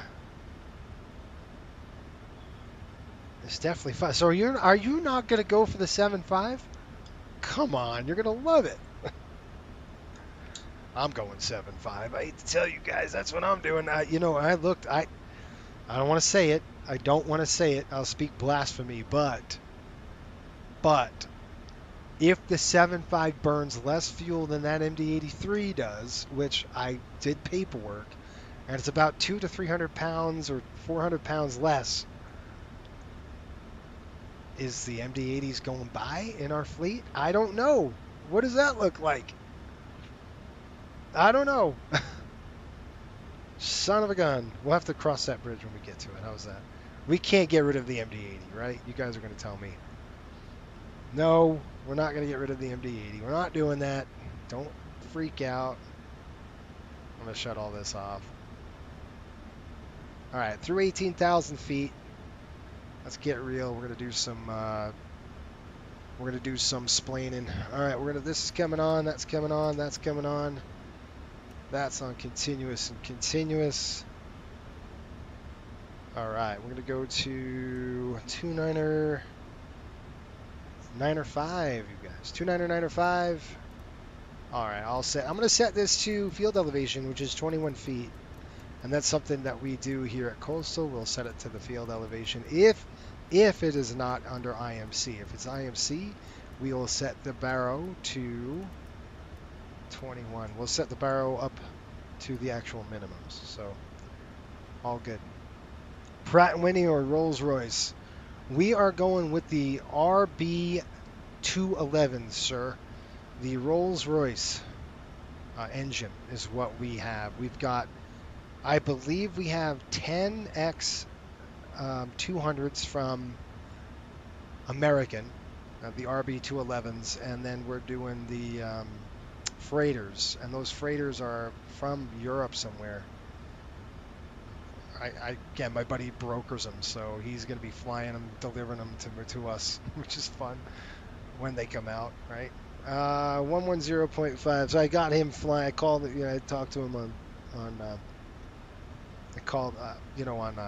Discord, and I said, hey, I'm going to bankroll your entire operation. And he says, oh no, no. I said, yeah, this is what we're going to do. So we're bankrolling him. Course coming in, folks. It's 224. We're running our checklist. And the airplane is now above profile. Cool. Gives us a nice little challenge. All right, so you see this, we're above profile now. If you take a look at it, what the heck's going on? We need to be below 17,000, which we are. We need to be right around that 13,000 range. And what I'm going to do is say, yeah, let's get a little lower here. I'm going to go to 6,000 feet. Let's see how the airplane is going to increase its descent rate. So I'm just going to pop the brake. All right, I'm going to use that speed brake to help us drop, get that profile back. And the speed brake doesn't, it creates that drag to really get us down. That's what it's doing. Bye-bye, Mad Dog. No, I wouldn't do that. I think everybody will go 7.5. That's probably. Oh shoot! Somebody's got to have a hold down the 734. Yeah, I know. We will. I'll fly 7.3 still. I can't not. But yeah, I love that airplane. This airplane is just a fun to fly. But I got to tell you, that 7.5 is going to be nice. It is nice. I can't say it's going to be. It is nice. Why? Because I've flown it.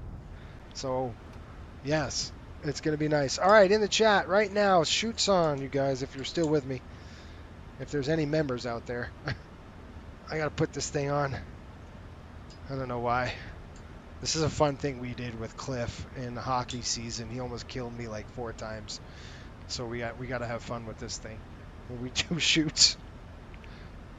Shoots on, folks. This, I really need this looser. I mean, come on. There we go. There we go. Thank you. Now I can move a little bit. Okay. I don't know why I've never done that before, but I'm like, this thing is killing me. All right, we're doing 10,000 feet at Brand, 11,000. We'll go Corey at 10, and then Deputy. Looks like I got an aircraft way above us. All right, flight attendants, let's call them. We'll run our checklist. Flight attendants, prepare the cabin for landing. All right, checklist, here we go.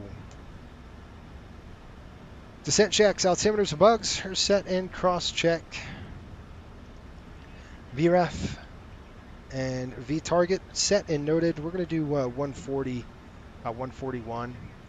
Coming to Corey at 10,000. Here we'll level off. Okay. Auto brake on 3. Start switches are continuous. Recall is checked. Descent checklist is complete.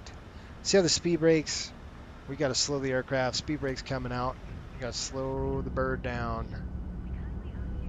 This is a freight train. The 800 is very much a it's a freight train. The thing does not want to slow down at all. It's really hard for it to slow and come down at the same time. So there you go. I'll go ahead and pop the brakes in now. We're good. Okay, we're just crossing Philadelphia. Philly's is off the wing here. Just behind us. That's kind of where we are, what we're doing. Frequency. Somebody get a frequency for LaGuardia? I want to see if I got any ATC online yet. Looks like we have no one. But there is a ton of traffic in LaGuardia, so this is going to be fun. A few targets, nothing crazy and major. But I'm going to vector ourselves around. Looks like JFK is pretty full, so I'm going to go up through the Hudson, and then we'll drop kind of over White Plains and get ready. White Plains. Ah. You know what that means? Anybody know what White Plains means to me? I can't believe I'm doing it again. I don't know. I'm glutton for punishment. I think that's what it is.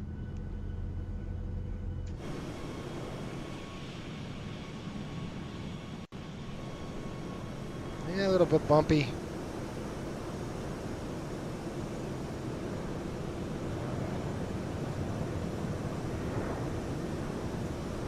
I do like this livery, you guys. I know I say it every time, but I absolutely love it. Very pleasing to the eye, right? Colors are nice. Yeah, the trees off of runway 16.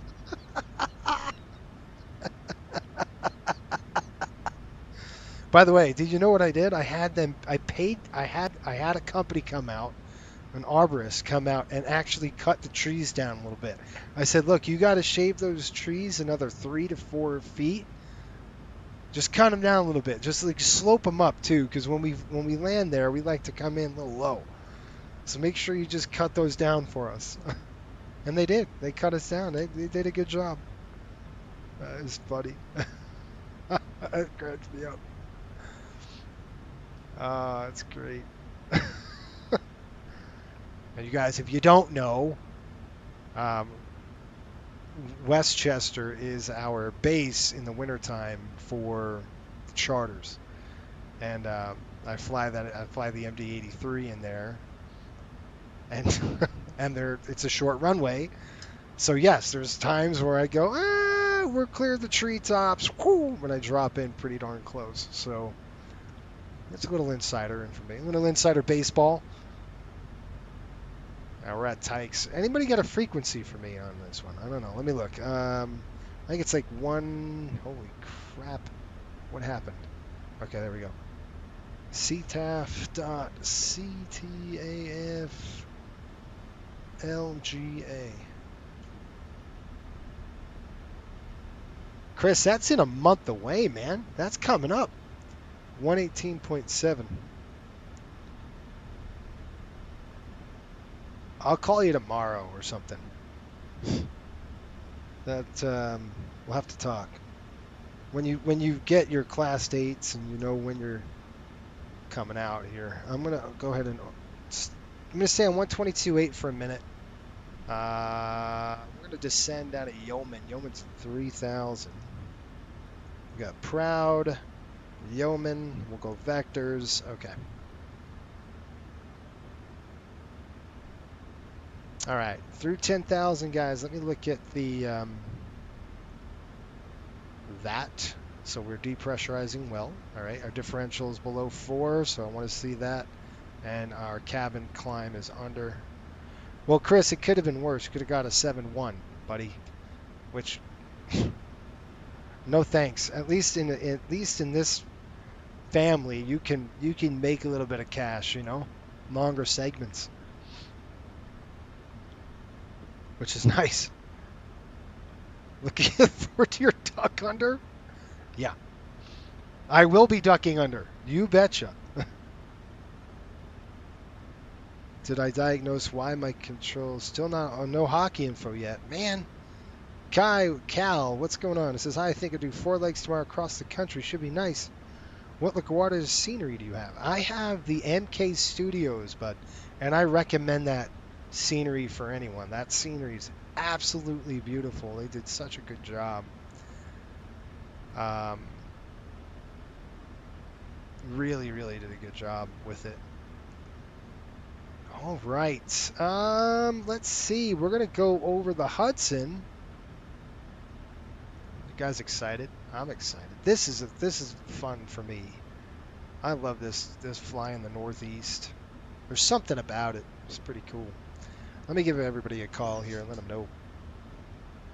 LaGuardia traffic, Riptide 3, going to be vectoring over the Hudson for runway 22 in LaGuardia. We're probably about 15 miles out right now, coming up to the Verrazano. Okay, up ahead, Verrazano Bridge. Over here is Canarsie. This is the Canarsie approach, famous Canarsie approach into JFK, which we're going to have to fly in a 757 one of these days. Hint, hint, wink, wink, I don't know. It won't be a passenger flight. It might be a freighter. We'll see. I'll call you the... Oh, yeah, okay. I gotcha. Right. Looking forward to your interrupted descent. Yes. I'll be doing one of those. Sure. All right, what we'll end up doing is we're going to level off. I'm going to actually go down about 4, you guys. We're going to go down to 4,000 right now. I'm going to vector myself, okay? So I've got the vectors. We're going to go right, I think it's 030 right when we get to the Hudson here. It's before we get to Proud. It's right at Apple. We'll go ahead and cut off and we'll go straight up the Hudson River, which is going to be on the west side of Manhattan, not the east side. And there's the Verrazano Bridge. So we're going to keep on the descent. And I'm going to go heading select right now. There we go. 030. Like doing the park visual. So do I. I love doing the park visual. In LaGuardia. It's super cool. Let's see. Sam scenes. Everything's loading, so it's just kind of stuttering a little bit on me. There we go. So you can see we're kind of going to the outside. We want to avoid JFK, so we're just trying to avoid that.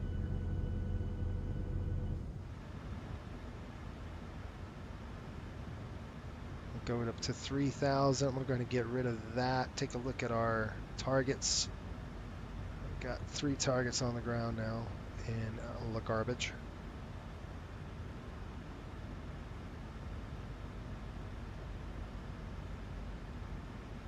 Yeah, I like it. All right. Flight attendants, take the seats for landing. Thank you. If you haven't done so yet, do so now. All right, we got to start slowing down. 210 knots. We're in Class B, baby. So we're just gonna keep it right there. Now you can see this is Sam's scene. All this scenery. Try to give you a good shot of it when we get outside here. Kind of get a picture. If I can back it up. There we go. Take a picture of that as we're going over Manhattan. Pretty cool. Gets me excited for what's to come here in a month or 2. That's pretty cool. There we go. We're starting to drop.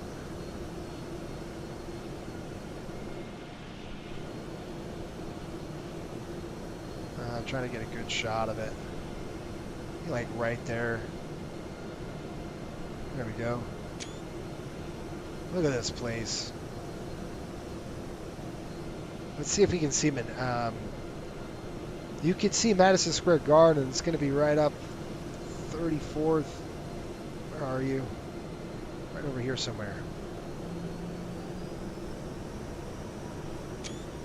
All right, let's see if I can get you on the so close to it. It's like, jeez.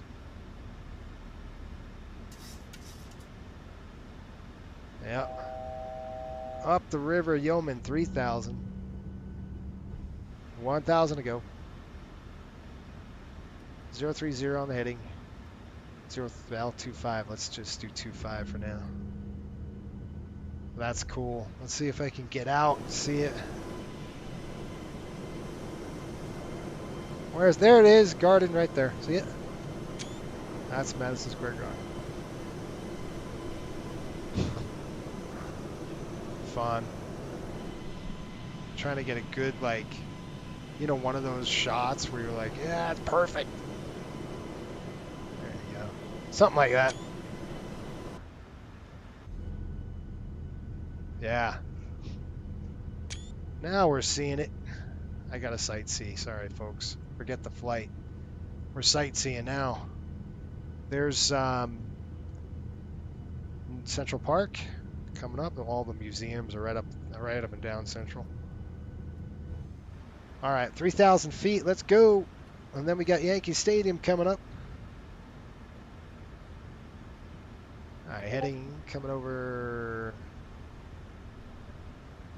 Holy cow.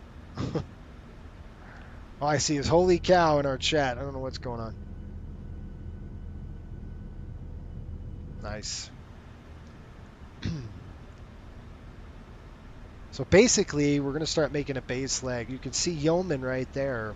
So I'm going to slow the aircraft. We're good on speed. We'll get down on altitude. I'm going to go ahead and throw the vertical speed down just a touch. And we could do a couple things with this. Now I'll show you this. Actually, let's get vertical speed off. I'm gonna go level change it, and I'm gonna say, all right, airplane, hold 212 with level change on. And if I wanted to dump it, I can go flaps 5, which I'm going to do here shortly. But you can see I'm telling the airplane I want you to descend. There's Yankee Stadium. So that's the Bronx. Okay, we're going to fly over the Bronx here, and we're going to bring it on in. And I'm going to go ahead and switch to the frequency of 118.7, which is going to be LaGuardia's frequency. And then last but not least, I'm going to come over here, and I'm going to put this to VMC primary. And I'm going to drop that down. And I'm coming in on our lights. And I'm going to go ahead and undo this. Actually, reset my picture here. Way too low on the seat. All right, there we go. 3,000. I'm sitting far back here. The Sully 1 arrival. That's exactly. I wonder what giant park in the middle is called. Central Park.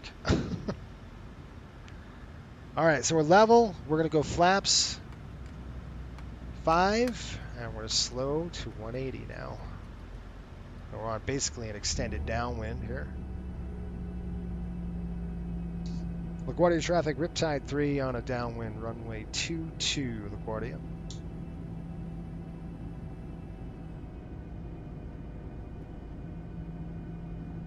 And Westchester is right over here. We're about to turn into Westchester. You can see what we're doing. I'm going to keep it within that 5-mile range. 3,000 set. We don't want to turn now. We're still a little too high. We could. I mean, there's nothing saying we couldn't. I'm going to go ahead and take my panel lights, kick them off.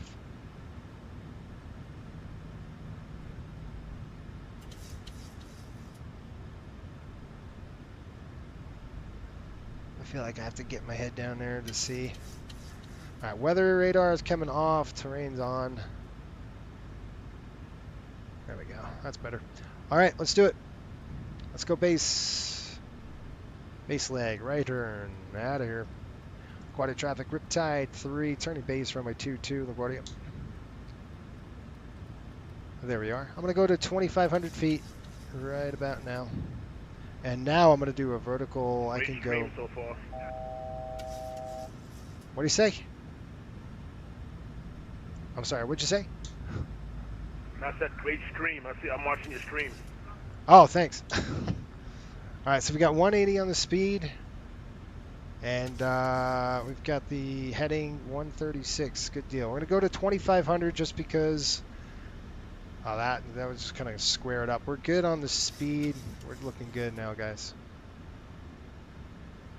And then we'll go ahead in and that sounded like a New Yorker. There's 2,500. Leveling. Speed's holding. Ooh. Reset my eye trackers way off. Okay, so there's a reason why I descended below profile. It's because you want to catch it below profile. I don't want to catch it above profile. And when I say catch it, it's a visual approach, guys, but we're going to be shooting the ILS to back us up. So you always do that if there is an ILS. I'm going to intercept this about 30 degrees. Really nice intercept, and this way we're going to get a nice at about 180 on the heading here. There we go. And then we'll get ready to throw the gear down here about 5 miles. Remember I was talking about the rings? Well, 15 miles out, I want you to start slowing down about 180. We're going to keep it 180 to 5 miles. New York will have you, they'll be screaming at you if you don't keep your speed up here. Just because it's LaGuardia, it's the nature of the beast. So, oh, look at the winds. And then I'm going to go approach. You can go Vorlock right now if you wanted to. This is a better thing so the airplane doesn't intercept the localizer or the glide slope. And then what we'll do is we'll turn in. And then I'm going to go ahead and throw the APU on because our gate is right off of the runway, off of the off the right side. So good intercept angle, looking beautiful here. And now we're coming in. You can see we got Vorlock on. There we go. We're locking up. LaGuardia traffic, Riptide 3 on final, runway 22, about 7 miles. I got the airport in sight, straight ahead. Okay, you can start seeing we've got action on the glide slope, so I'm going to go ahead and arm the approach now. And I'll take over here in just a minute, but I'm going to go ahead and throw arm the approach so the airplane doesn't capture. Now, if we were really flying an ILS 1 1/2 dot, we would throw the gear down now. I'm not going to do that. I'm just going to watch the airplane. The speed should back off just a little bit, and I'm just going to get the airplanes. 31 knots here. What's the wind? The wind was doing... It was 8 knots down on level, unless it changed on us, which is possible. Anyway, there we go.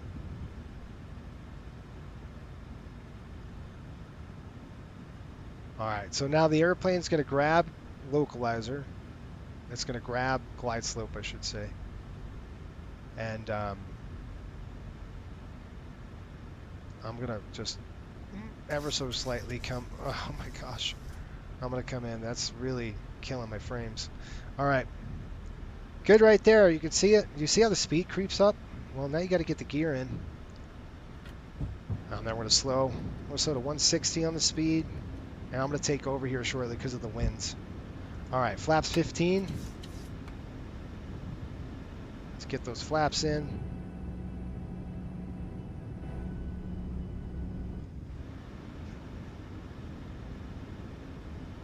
All right, looking good. 32 knots, right on the nose. I like it. All right, gear down 3. Good. Coming into the 5 ring.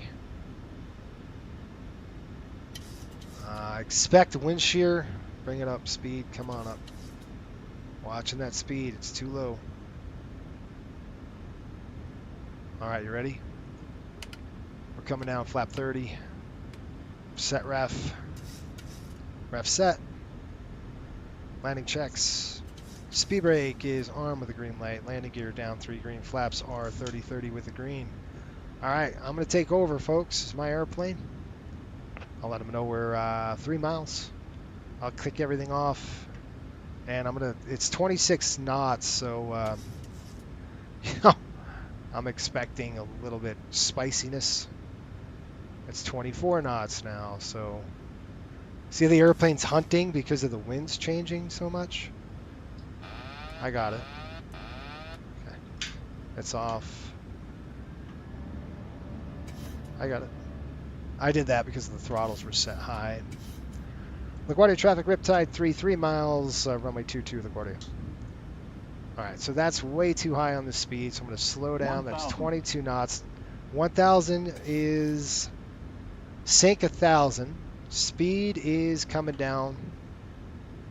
And we're stable on profile. Now, I am going to do a slight duck under here. Not a lot, but I am going to slightly duck under just because it is LaGuardia. All right, RAS is saying 2-2. We're lined up on 2-2. That's good. And that is where I want to see it right there. Nice, good speed, good cushion.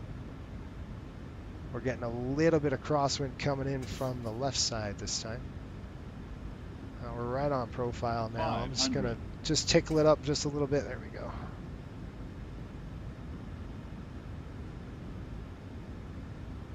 Man, it doesn't help when it's stuttery. All right, we're slightly on the low side, but I like the profile right there. All right, 9 knots. 200. Okay. This is good profile. Slightly under. All right, I'm going to start taking a little bit of thrust 100. out. All right. 30. Oh, man. Okay, just going to turn a little bit of rudder. There it is. Kick that rudder in there. Get the brakes on. Reversers are out. Deployed and extended. 100 knots. I got the brakes. Brakes are off my plane. keep the reversers on. We're going to go all the way down. And then we'll get off on the on this right here. 2,000 feet remaining. All right, we're going to slow down. I'm just going to go all the way in. We got to cool the engines down anyway, so. Welcome to LaGuardia, folks. That was fun, huh? It's always fun flying in here. It's always something. It's really fun to fly into this airport. I enjoy it, probably because I'm from here, but I mean, it's super fun to fly into this place. I'm gonna get a picture or two. So we got to cool these engines down. The engines should be. It's about a 3-minute cool down on this thing. So let's just go outside, take some pictures. We can get some cool LaGuardia pictures in the background or something like that. Here we go. Heck yeah, man, that's awesome. We'll take off our lights and get the airplane all ready. All right, let's go and clean it up. Speed brakes thrown in, flaps coming up. We'll go ahead and shut off the wing lights. LaGuardia traffic, Riptide 3, clear runway 22 to LaGuardia.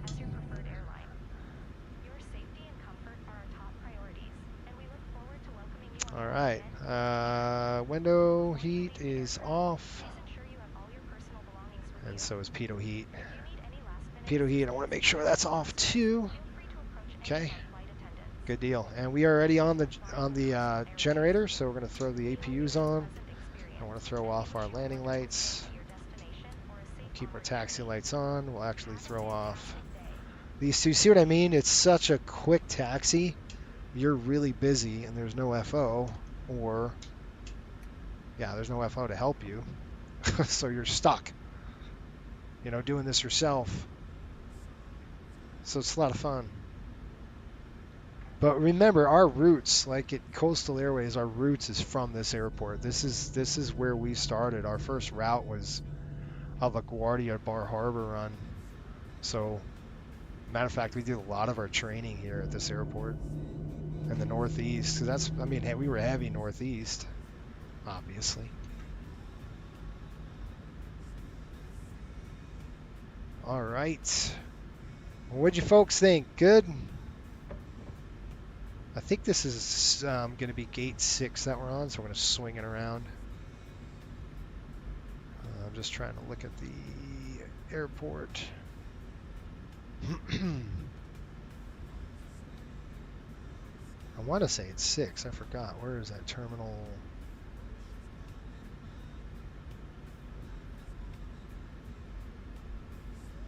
There it is. Gate 6 is correct. I was right. All right, taxi lights coming off. I don't need that on. All right, slow down because I'm going to call GSX and have them park us. I think the engines are cooled down enough.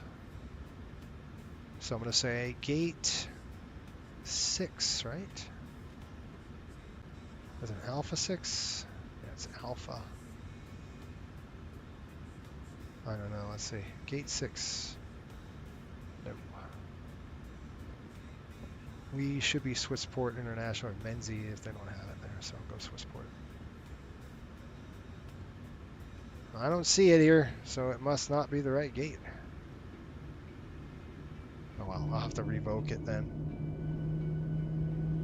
Alright, what do you say we get this thing parked?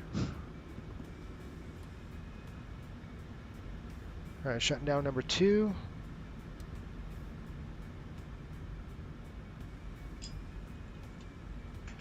Man, look at the boats. It's cool. I don't think I've spent a lot of time here with MK Studios with the new scenery. I had the old feel there, I guess. Did all right, but this is pretty cool. This is the Marine Air Terminal we're in right now. This is awesome. And time is 11:07, 2 hours 36 minutes on the block.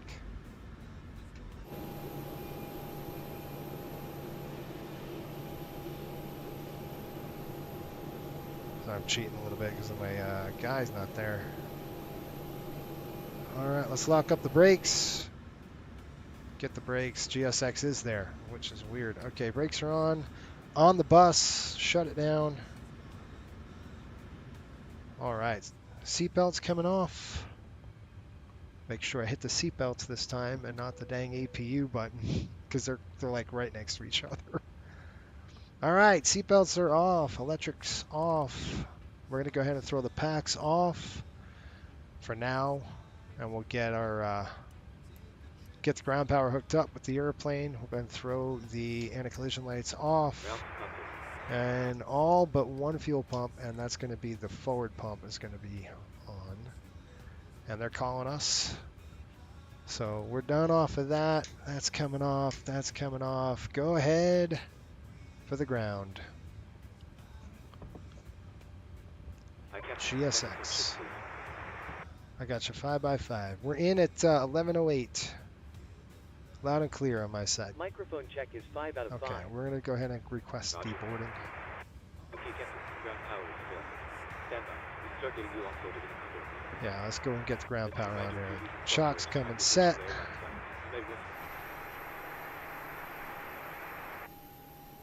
All right. Here we go. I hear the engines, I just don't see them anywhere. Like, where are they? They're invisible. That's really weird. I'll have to configure it all. Anyway, welcome to LaGuardia. That's quite a lot of fun to fly into there. I do like it. What a beautiful day too, you guys. It's just a gorgeous day in New York. And while I'm sitting here, we're burning gas, so I'm going to say request ground power. Yes, please. Let's get that on the airplane. It's 11:09. Time in. And we've got, what is that UTC looking like? 1510. Cool. Gate 6. Oil is 87 over 91. 87 over 91. Let's open the cockpit door. And I'm going to go ahead with the PA and say deboard via the jetway, please. Let's get ready for door arrival and cross-check. All Doors call, open. please. On behalf of Coastal Airways and your crew today, Condition incoming thanks for flying with attached. us. We know you Packs had are plenty of off. options, and we're thrilled you picked us to get you here. Hopefully with all your luggage and a few good stories to tell. Please stay seated with your seatbelt Wow, it's hot in fastened the back. until you Look at hear it. that magical 80 ding degrees. And the seatbelt sign goes off. When you open the overhead bins, What's our watch ambient out. temperature Your belongings really may have quick? shifted and could be plotting a daring escape. If you need a hand with anything, or if you left something behind like your phone or your sense of adventure, just let us know. We're here to help. 60. We hope you enjoyed your time with us as much as we enjoyed having you on board. Thanks again for choosing Coastal Airways. Safe travels, happy adventures, and we hope to see you back in the friendly skies soon. Okay, ground power's on the airplane. And we've got good power. We got a blue light. Let's go and throw it on. Let's throw the pump off and let's cut the APU down. There we are. I don't want to burn that fuel. That precious gas out of New York is expensive, man. All right. Let's go and see how much money we made. How's that? Let's go and click end of flight. What did we burn? We burned 13.1 on the gas. And I'm going to say file the flight. Let's see if we made any cash on this run. Okay, I'm going to just get out of there. Yes, I do. All right, before you stop, before you take off, let's see what we got. I want to see if this deal, everything is stuck. It might shut down on me. I don't know. It's stuck. It's not going to move. Okay, well, it's doing its thing. Let's look really quick.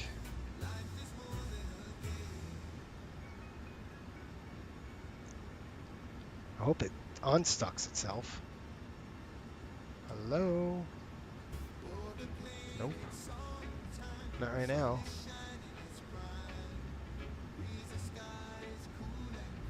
Okay, let me Get rid of that. Did that help? Nope. Man, it's just heavy performance, right? What was I doing? Oh yeah, I wanted to show you guys this really quick. Did we make money is the question. That's what I have, the question. It's the burning question. Marco, what's going on? It's 80 degrees in my room right now. AC's broken, so I'm feeling it. Oh man, it's hot. What's great, I'm parked at the airport. It's Delta 1961. I gave you that shout out. Cool, thank you. Rich, good to see you, man. Thanks for joining and thanks for watching. Hope you enjoyed it. Thanks for being there too. It's pretty cool. What the heck, guys? All right, let's see how we did. How's that? Let me log into the virtual airline really quick, and I'll see what we got. I think my system is locked. All right, I'm gonna go Pyreps. Orlando. All right, let's see what we got. All right, we got Orlando to LaGuardia. Let's take a look. Finances. All right, so cargo fare, we got in $58,000 for that. Passenger fares for our first, no, this is for our shoreline. This is going to be our economy. 29 grand we made. Let's see here. This would be the business class, 10,000, and then finally first class was 4,900. Fuel was 11.3. Subfleet costs, that cost us $4,000, $4,700 to run it. LaGuardia cost us about $3,000 just to land here. I got paid $600. Airport expense facility charge. Here it goes. Ground handling hits us for $300. Departures is for $200. We got an airport slot fee is $100, and we're looking at $81,000 on the make. That's pretty good. We'll take it. 81 grand, you guys. Not bad. Not bad. Not bad. I like that. All right, let me see if I can get this thing to work, because I want to save my panel state, and if I can't get in there, I can't save it. So I'm hoping I could. It's completely locked. Let's see if I can get in this. Nope. It's locked. Dang. Okay, well, I wrote down the time, right? I got the time. All I really need is the time and the gas, and I wrote both of those down. That's just a bummer. Okay. Yeah, it's completely locked on me. Well, there you go. Folks, another successful trip into LaGuardia, where I will take this flight back to Orlando. I'm probably going to try to do that this week. I'll probably finish the route. I'll take it down to Orlando, and then I'll go from Orlando to Miami, and my day is done. As a matter of fact, my September would be done. That's where we get ready to go and pick up the Rangers and start hockey chartering again. Rangers don't fly until the first week of October, when we fly up to Boston. So it depends if I get this airplane. You know, I'm probably going to want to do it during the week, but maybe we can fly. I don't know. We'll figure something out on Friday, next Friday. We're going to have. I got to get some aircraft into new routes, especially a 600. So maybe we do some proving trips and stuff next week, you guys. That would be fun. Let me know in the comments below if you want to see a proving flight, where we're going to basically testing schedules to see if they work. But let me know. It takes a long time to develop that and get it all done. So, you know, do I have a week? Probably enough time. Thanks everybody for watching. The nice music. Oh, thank you. Your screen is zoomed in too much. Yeah, well, it's gonna die on me soon. I don't know what's going on. This system is jacked up.